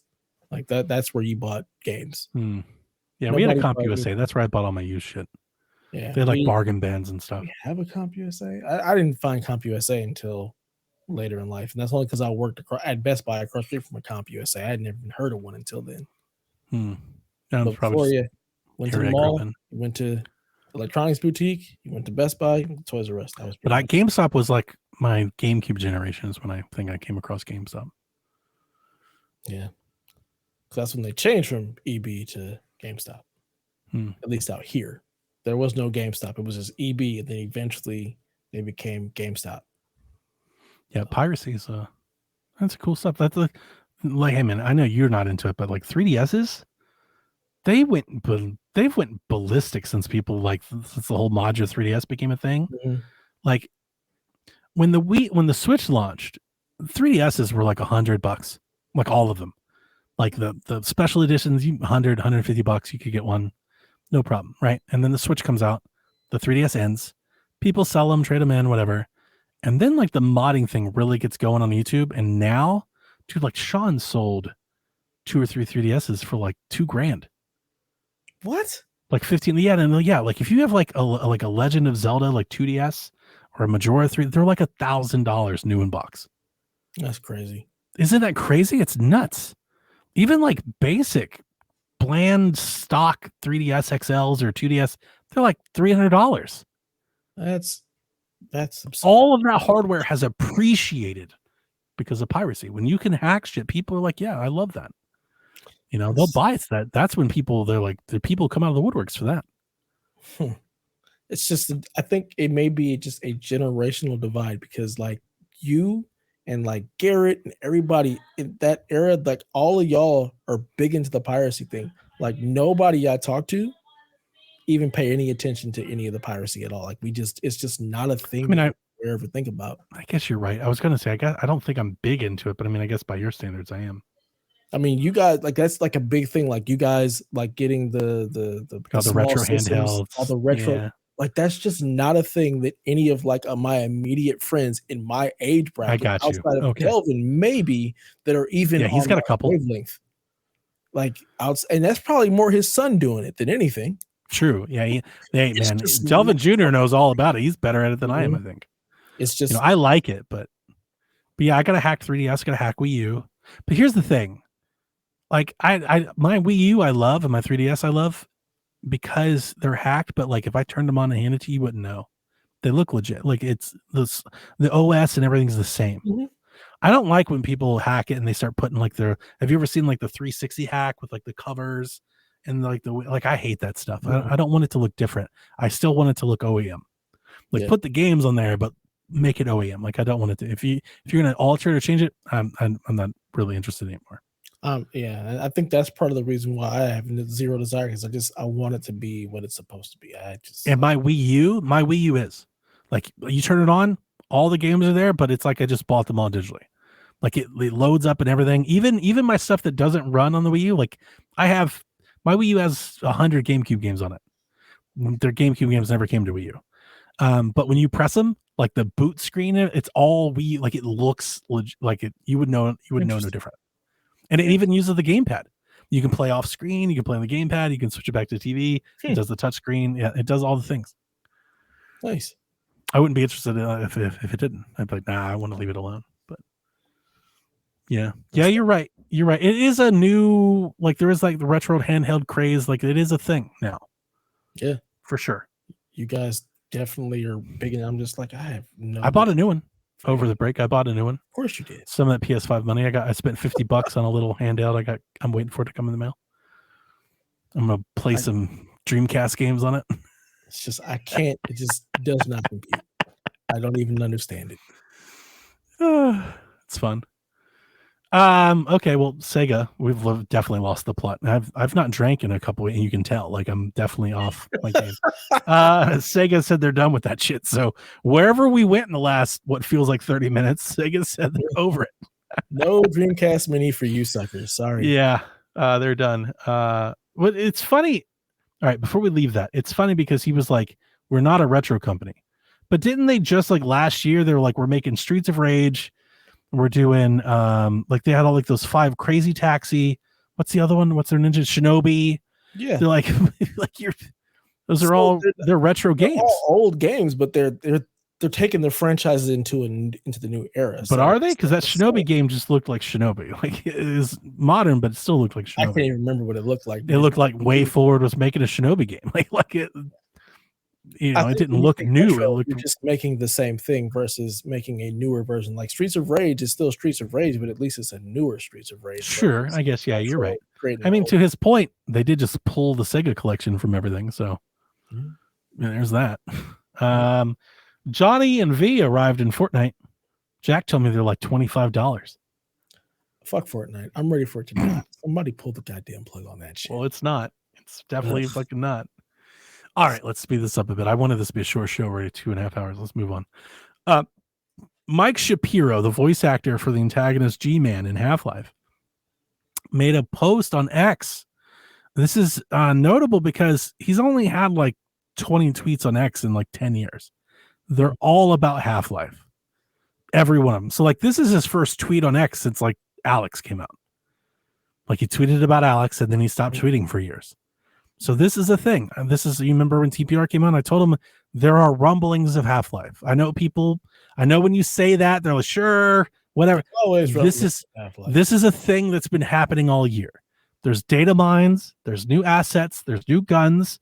There's a report last week that playtesters are testing mechanics for Half-Life 3. It seemed like or at least reportedly in the documentary, that just haven't watched it, but it seemed like they were alluding to it maybe in that documentary. And now you have G-Man, who recorded a voice memo and posted to X, and I'll read it to you. Here's what the tweet said. Another year already. Good to see and hear from so many of you. May the next quarter century deliver as many unexpected surprises, as did the millennium's first. Then again, time is fluid. Like music, see you in a new year. So these rumors won't die. Is 2025 the year of Half-Life 3? Who the hell knows? I'll believe it when something official happens and I can get excited for it. Otherwise, I don't care. I gotta tell you, I don't care. We don't care. We don't care. Well, I care, and I hate this. I used to make fun of these things, these people in the Half-Life. Like now I am amongst them. Yeah, you're part of the cult now. And wait till we get you on Final Fantasy and get you part of that cult too. Old Donnie is gone. It's a new Donnie.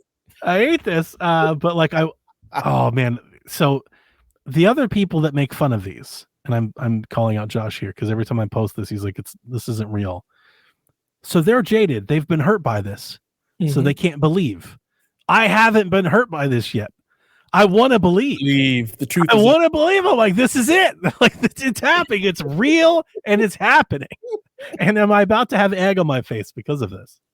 But I'm going to tell you something. I think it's happening. I really do. I think this is a thing. Okay.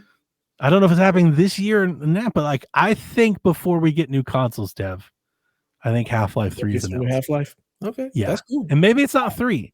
Maybe it's a new VR. I don't know, but like they are doing something with Half-Life by every imaginable way, barring Gabe coming out and telling us that he's doing it.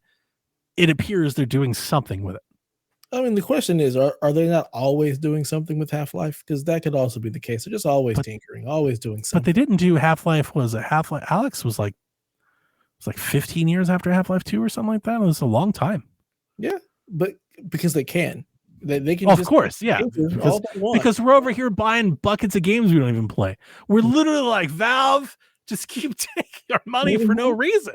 Yep. Yeah, I mean they've got it made.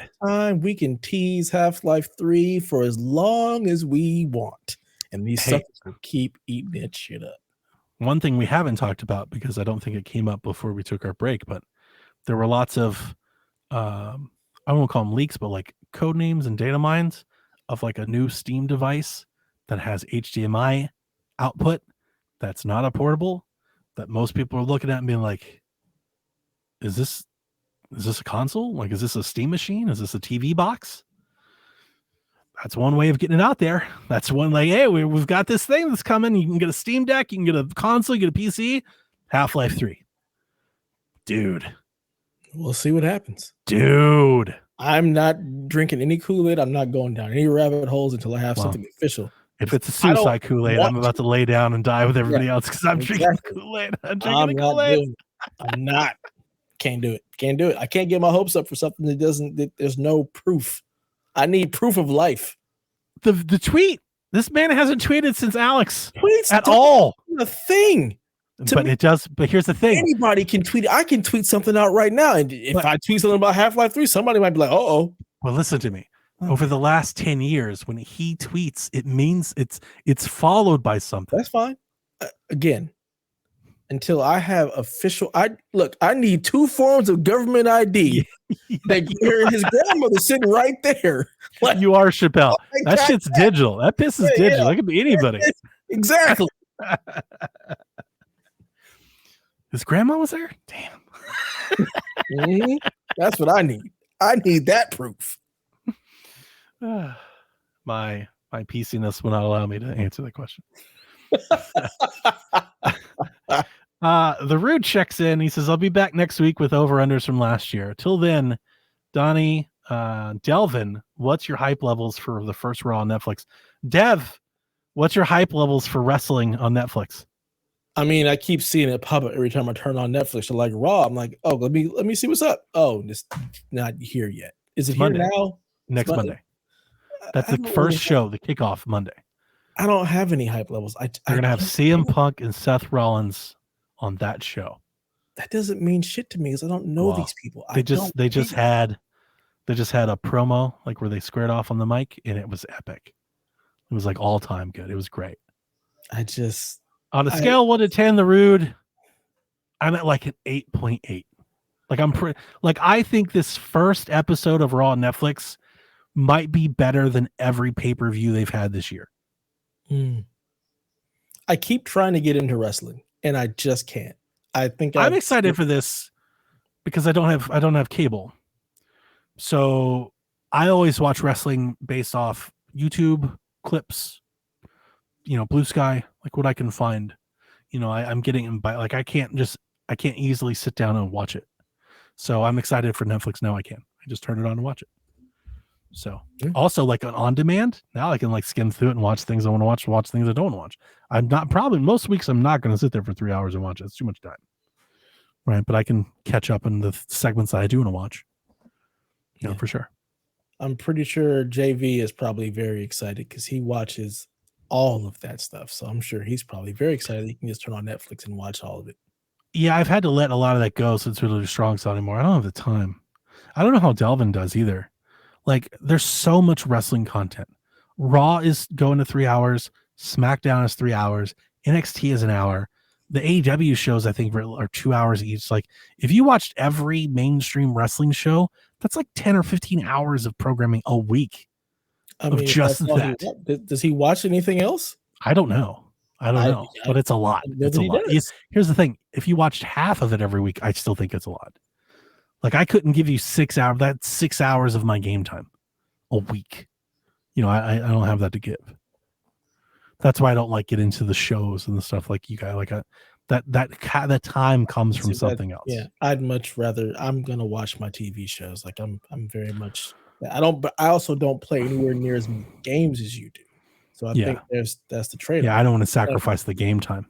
I'm playing one game at a time. I can't focus on multiple games. I literally play one game until I'm done, and then I move on to the next. Yeah, I'm just happy I'm happy to just not finish most things. I'm like, that's cool. I played it, got my fill, and I'm on the next one.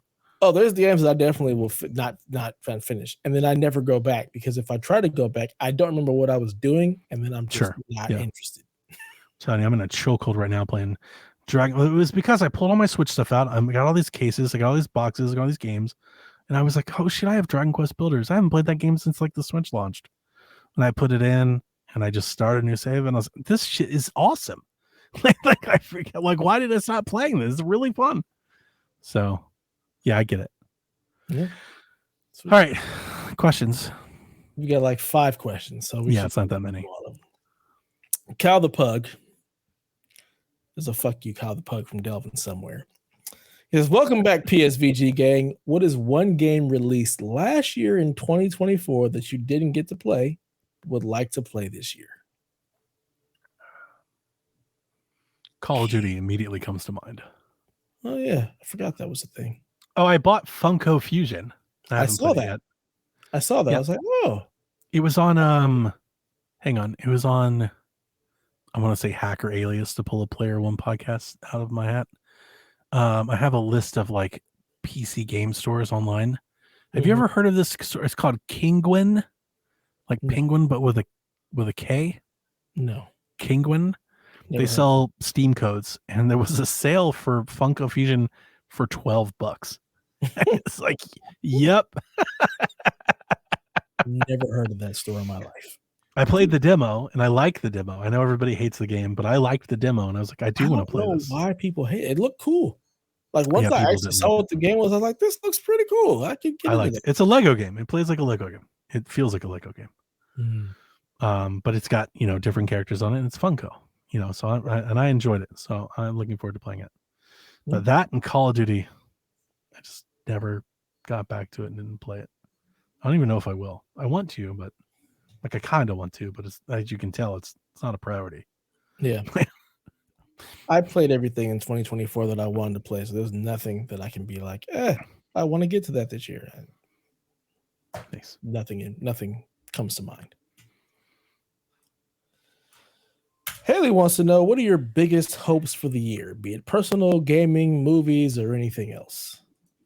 I think my biggest hope for the year is that the world doesn't just go to shit. That's really. Well, we're off to a really bad start. We're 1 day in, we're 3 hours in, and we're off to a really bad start. So already got terrorist attacks and things. Yeah. Like that. Fucking trying to blow up hotels and shit. Like we're off to a really, really bad start. The Cybertruck and blow up the Trump Tower. Let's go for it. Yeah. I would say on the gaming side, because I haven't given a whole lot on the personal matter. Like I have a big year this year. My daughter's going to graduate. Yeah. So I got to do all that, and that's going to be a big party and all that. She's going to go to college. That's a big thing. My hope is that all just goes well, that we navigate that well. FIFA World Cup is coming to the city, so on the work side, we've got college football in 2 weeks. Which, by the way, I know we haven't really voiced it, but that college football week, I'm likely not going to be here. So just, I don't know. It's like the 20th, somewhere around there. So work would be nice if it could just chill for a little. That would be great. Gaming wise though, I'm very excited for 2025. You were very excited for 2024. I'm way more excited for 2025 than 2024. We've got the Switch impending launch. We didn't talk about it, it's leaking every day. The whole fucking motherboard is out there. It's ridiculous. So I'm stoked for that, right? Got brand new Switch, it's backwards compatible. I'm stoked. The analog 3D is coming. I'm gonna brand new 64. I'm gonna have to revisit all of my favorite things, play new things. I'm stoked for that. A lot of big games I'm excited for. Dying Light, like I said. Who knows? GTA makes it. Although I'm not gonna be able to play GTA. I guess play on Series S maybe. There's lots of things. Yeah, there's just lots of. I think it's gonna be a pretty big banner year. I just hope that a lot of it hits. That's the thing. I would hope that we get a lot of games, and I'm I really loved it. I need a lot of Space Marines. They don't have to be amazing. You don't have to redefine what I think about gaming. But if Mafia is a Space Marine and Dying Light is a Space Marine, right? If I can just get all of those things to come through like a Space Marine, that would be great. That would be excellent, and that would make a banner year for me. Gaming wise, for me, there's only one game coming out this year that actually has a release date that I'm interested in, and that's Assassin's Creed Shadows. Nothing else that I want to play has a release date. So I can't even say that I'm excited for anything in particular, because nothing that I want to play has. Replace has no release date. South of Midnight has no release date. Ghost of Yote doesn't have a release date. Nothing has a release date. So they're coming in 2025. Yote I can't speak to because I'm not following that. GTA is its own thing. But South of Midnight's coming this year. You're going to be playing it before June. Sure. But there's also Maker pulls out Doom, Fable. Those aren't games I'm interested in. Oh, not even Doom. Oh man, Doom the Dark Ages looks incredible. I have zero desire. I've realized I don't like the new Dooms. Once I got through more of whatever the last one was, I'm I don't want Doom Eternal. I'm this isn't for me. Well, Eternal is very different than 2016 Doom. Yeah, even that one, I'm I don't like it. So it just interesting. The games that I want to play None of them have release dates at all. So I have no idea if they're going to hit, if they're going to get delayed. So until I start getting release dates, I can't say that there's anything really that I'm like, yeah, I need release dates. Replace would be nice. It would be, but that was supposed to come out 2 years ago. Yeah. I never got to Stalker. I'd like to try that at some point. Stalker 2. Yeah. Probably give that a go at some point. So we'll see. I'm excited for the possibilities of 2025 in gaming. Because if I can get a Yote, if I can get Replace, if I can get South of Midnight, now I can get, hell, if Intergalactic actually comes out this, Wolverine. That'd be insane. Like that'd be a great year for me. But we're gonna have a brand new Pokemon game, which I've been on the outs with, but it's a brand new console. Maybe it can get me back. It's a lot of stuff, man. We shall see. I'm here for the new Switch. Yeah, give me all of that 1080p glory, Dev. Yeah, I have zero desire for anything Switch related at all. I'm gonna lose my fucking mind. I can't wait. Free to Play Just says, "Welcome back. I've missed you guys. What stopped the Vita from becoming the Switch? Sony did. On paper, it seems the Vita had everything going for it that the Switch did, years ahead of its time. Do you think PS will do another handheld to run against the Switch 2 and Steam Deck?" I feel like we have been asked this so many damn times. I'm so tired of being asked if Sony is going to do a handheld. I think this was on our last one and we just didn't get to it. So maybe a month old. Sorry, Joe. Or maybe did we do it? I don't remember asking. It was on the dock. Okay, a million times. I think this was like we didn't get to it. I've got a lot of answers to what stopped the Vita. I mean, you're right. Sony did. It's easy to look at the Vita and be like, why wasn't this the Switch? And honestly, the answer is simple, and it's just pretty like pointed. Nintendo made the Switch the console, and Sony made the Vita the accessory, and that's the difference. Nintendo put all of their eggs into the basket of developing for this handheld. Sony developed 3 games for their handheld and called it a day. I know they developed more than that, but it was like a handful, right? It's not every game. It's not a PlayStation 4. It's not a PlayStation 3. It was a Vita, and it was a whole different thing, right? That's the difference. People, I don't want to say people. That's not right. I want to like just put people in like a blanket statement. That's the difference between something like even say like these PC handhelds. Yeah, people aren't developing games for the handheld. It's not. They're just lowering settings to get it to run on the handheld. Correct. It's the whole. It can't be understated how much of a difference that makes. You know, it's not just like sliders.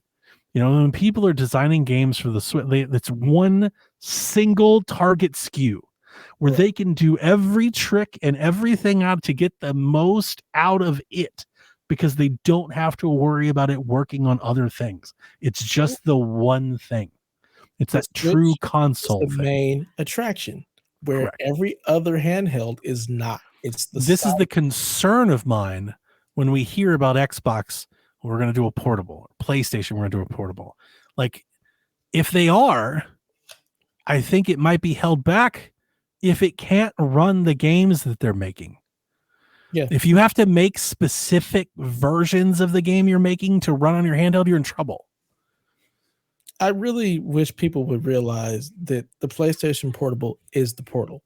That's exactly what it needs to be because it can still be the main attraction. You don't have to develop anything special for it. It runs the PS5 stuff. Yeah, you're going to have to connect to your PS5. Yeah, it's going to be streamed, but this is the only way you're going They only make the one game. They're not making dual games. Exactly. That's why it works like the Switch. Yeah. That's why it has so much traction because it is basically Switchifying the PlayStation. You have the same ecosystem, the same games. When you try to create a secondary thing and you have to have people develop games specifically for that device while also trying to push the PlayStation, it doesn't work. Now they've proven with their PC releases and Steam Deck that like they could make a PC handheld and like put a PlayStation OS on it and like put their PC games on it, You could do that. But then if that's true, what's your development timeline? Are we buying games on the handheld that are 2 years out from the console release? Are we buying like last gen games, that back catalog games, and then you're portaling or streaming the new games? Like there's a lot of questions, and like even, and not even just PlayStation, on the Xbox side, right? There's a lot of hope that Xbox just goes. Sean and I talk about it, and I'm even like somewhat interested in it. So I'm not shitting on the idea. There's a lot of hope of Xbox being like, here's a PC that has like an Xbox dashboard on it. And that sounds great. You're like, cool, I can do Steam, I can do emulation. There's a lot of freedom comes with that. But guess what also comes with that?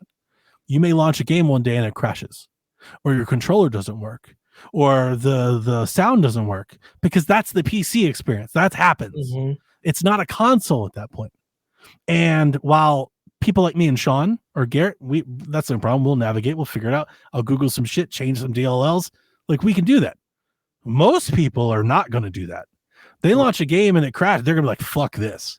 Because that's the console player, So like there's a push and a pull when you start talking about these things. Yeah, and the cost involved in not only the R&D. A PC handheld is expensive. A handheld, yeah. Yeah, like the device itself costs more than the console. Yeah, it doesn't make a whole lot of sense. And especially if it's the new craze and there's 30,000 of them, what's your return on that investment?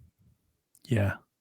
The difference, and I mean, it's a newfound appreciation, but it's something, having dabbled in all these PC handhelds and everything, it's something I've really taken to note over the years.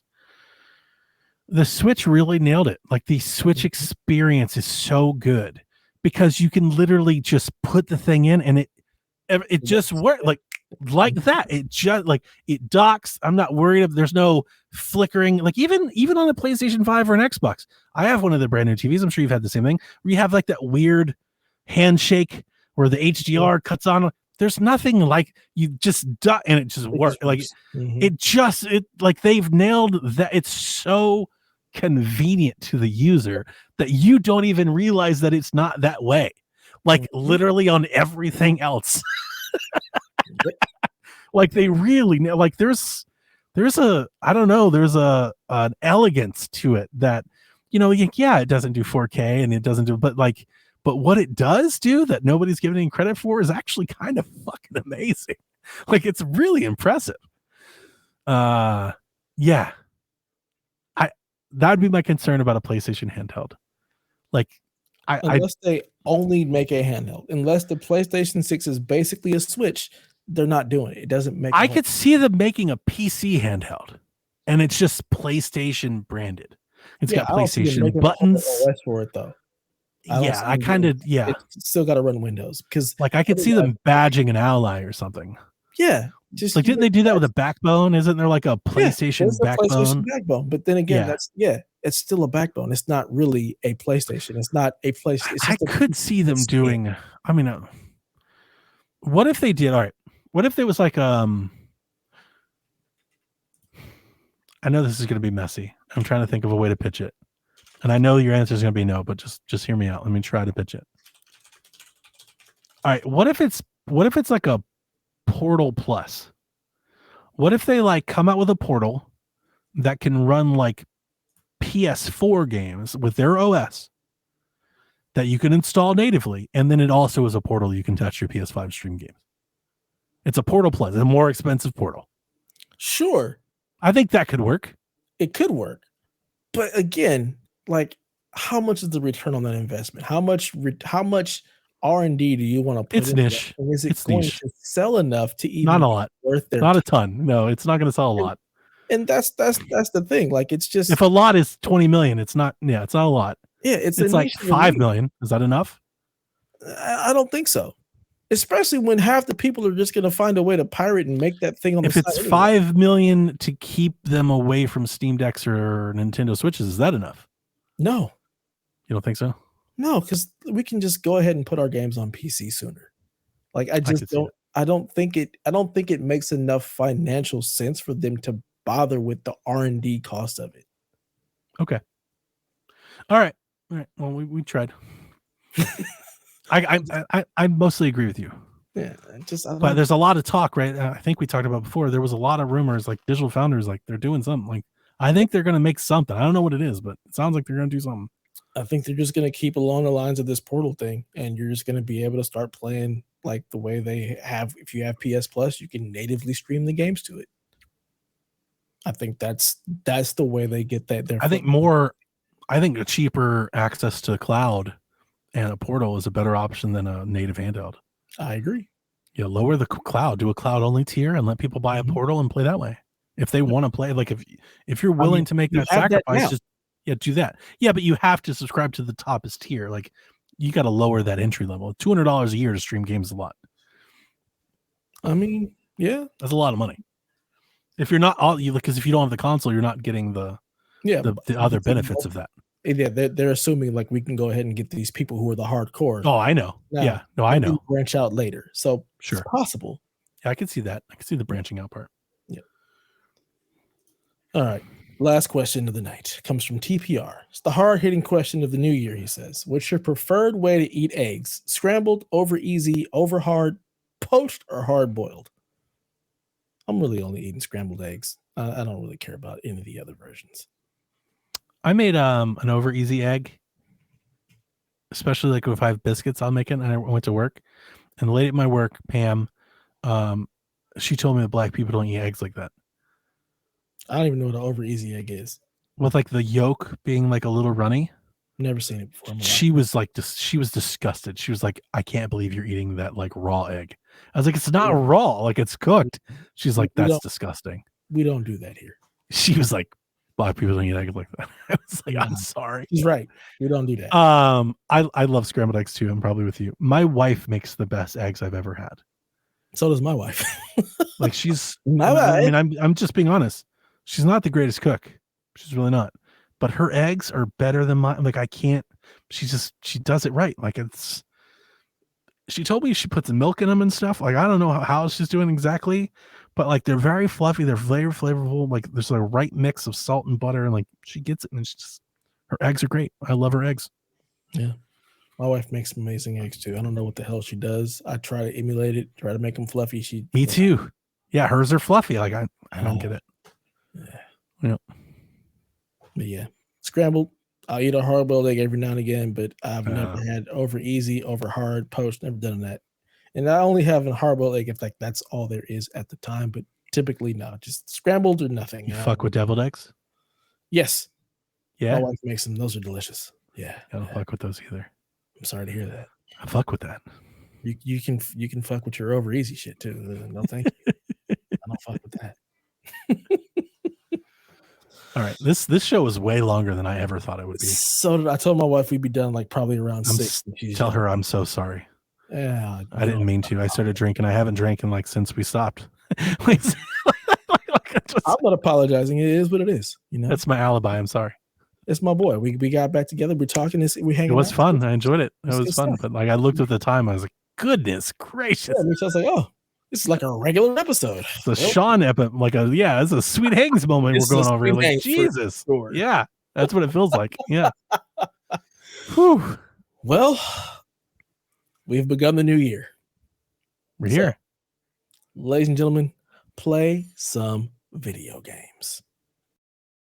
Nobody's sleeping in the middle of the bed. The middle of the bed is only where you do the business. But when everybody's ready to sleep, it's the side of the bed that can't be beat. It's the middle of the bed where lovers meet. But when it comes time to slumber, it's the edges. Ooh, the edges.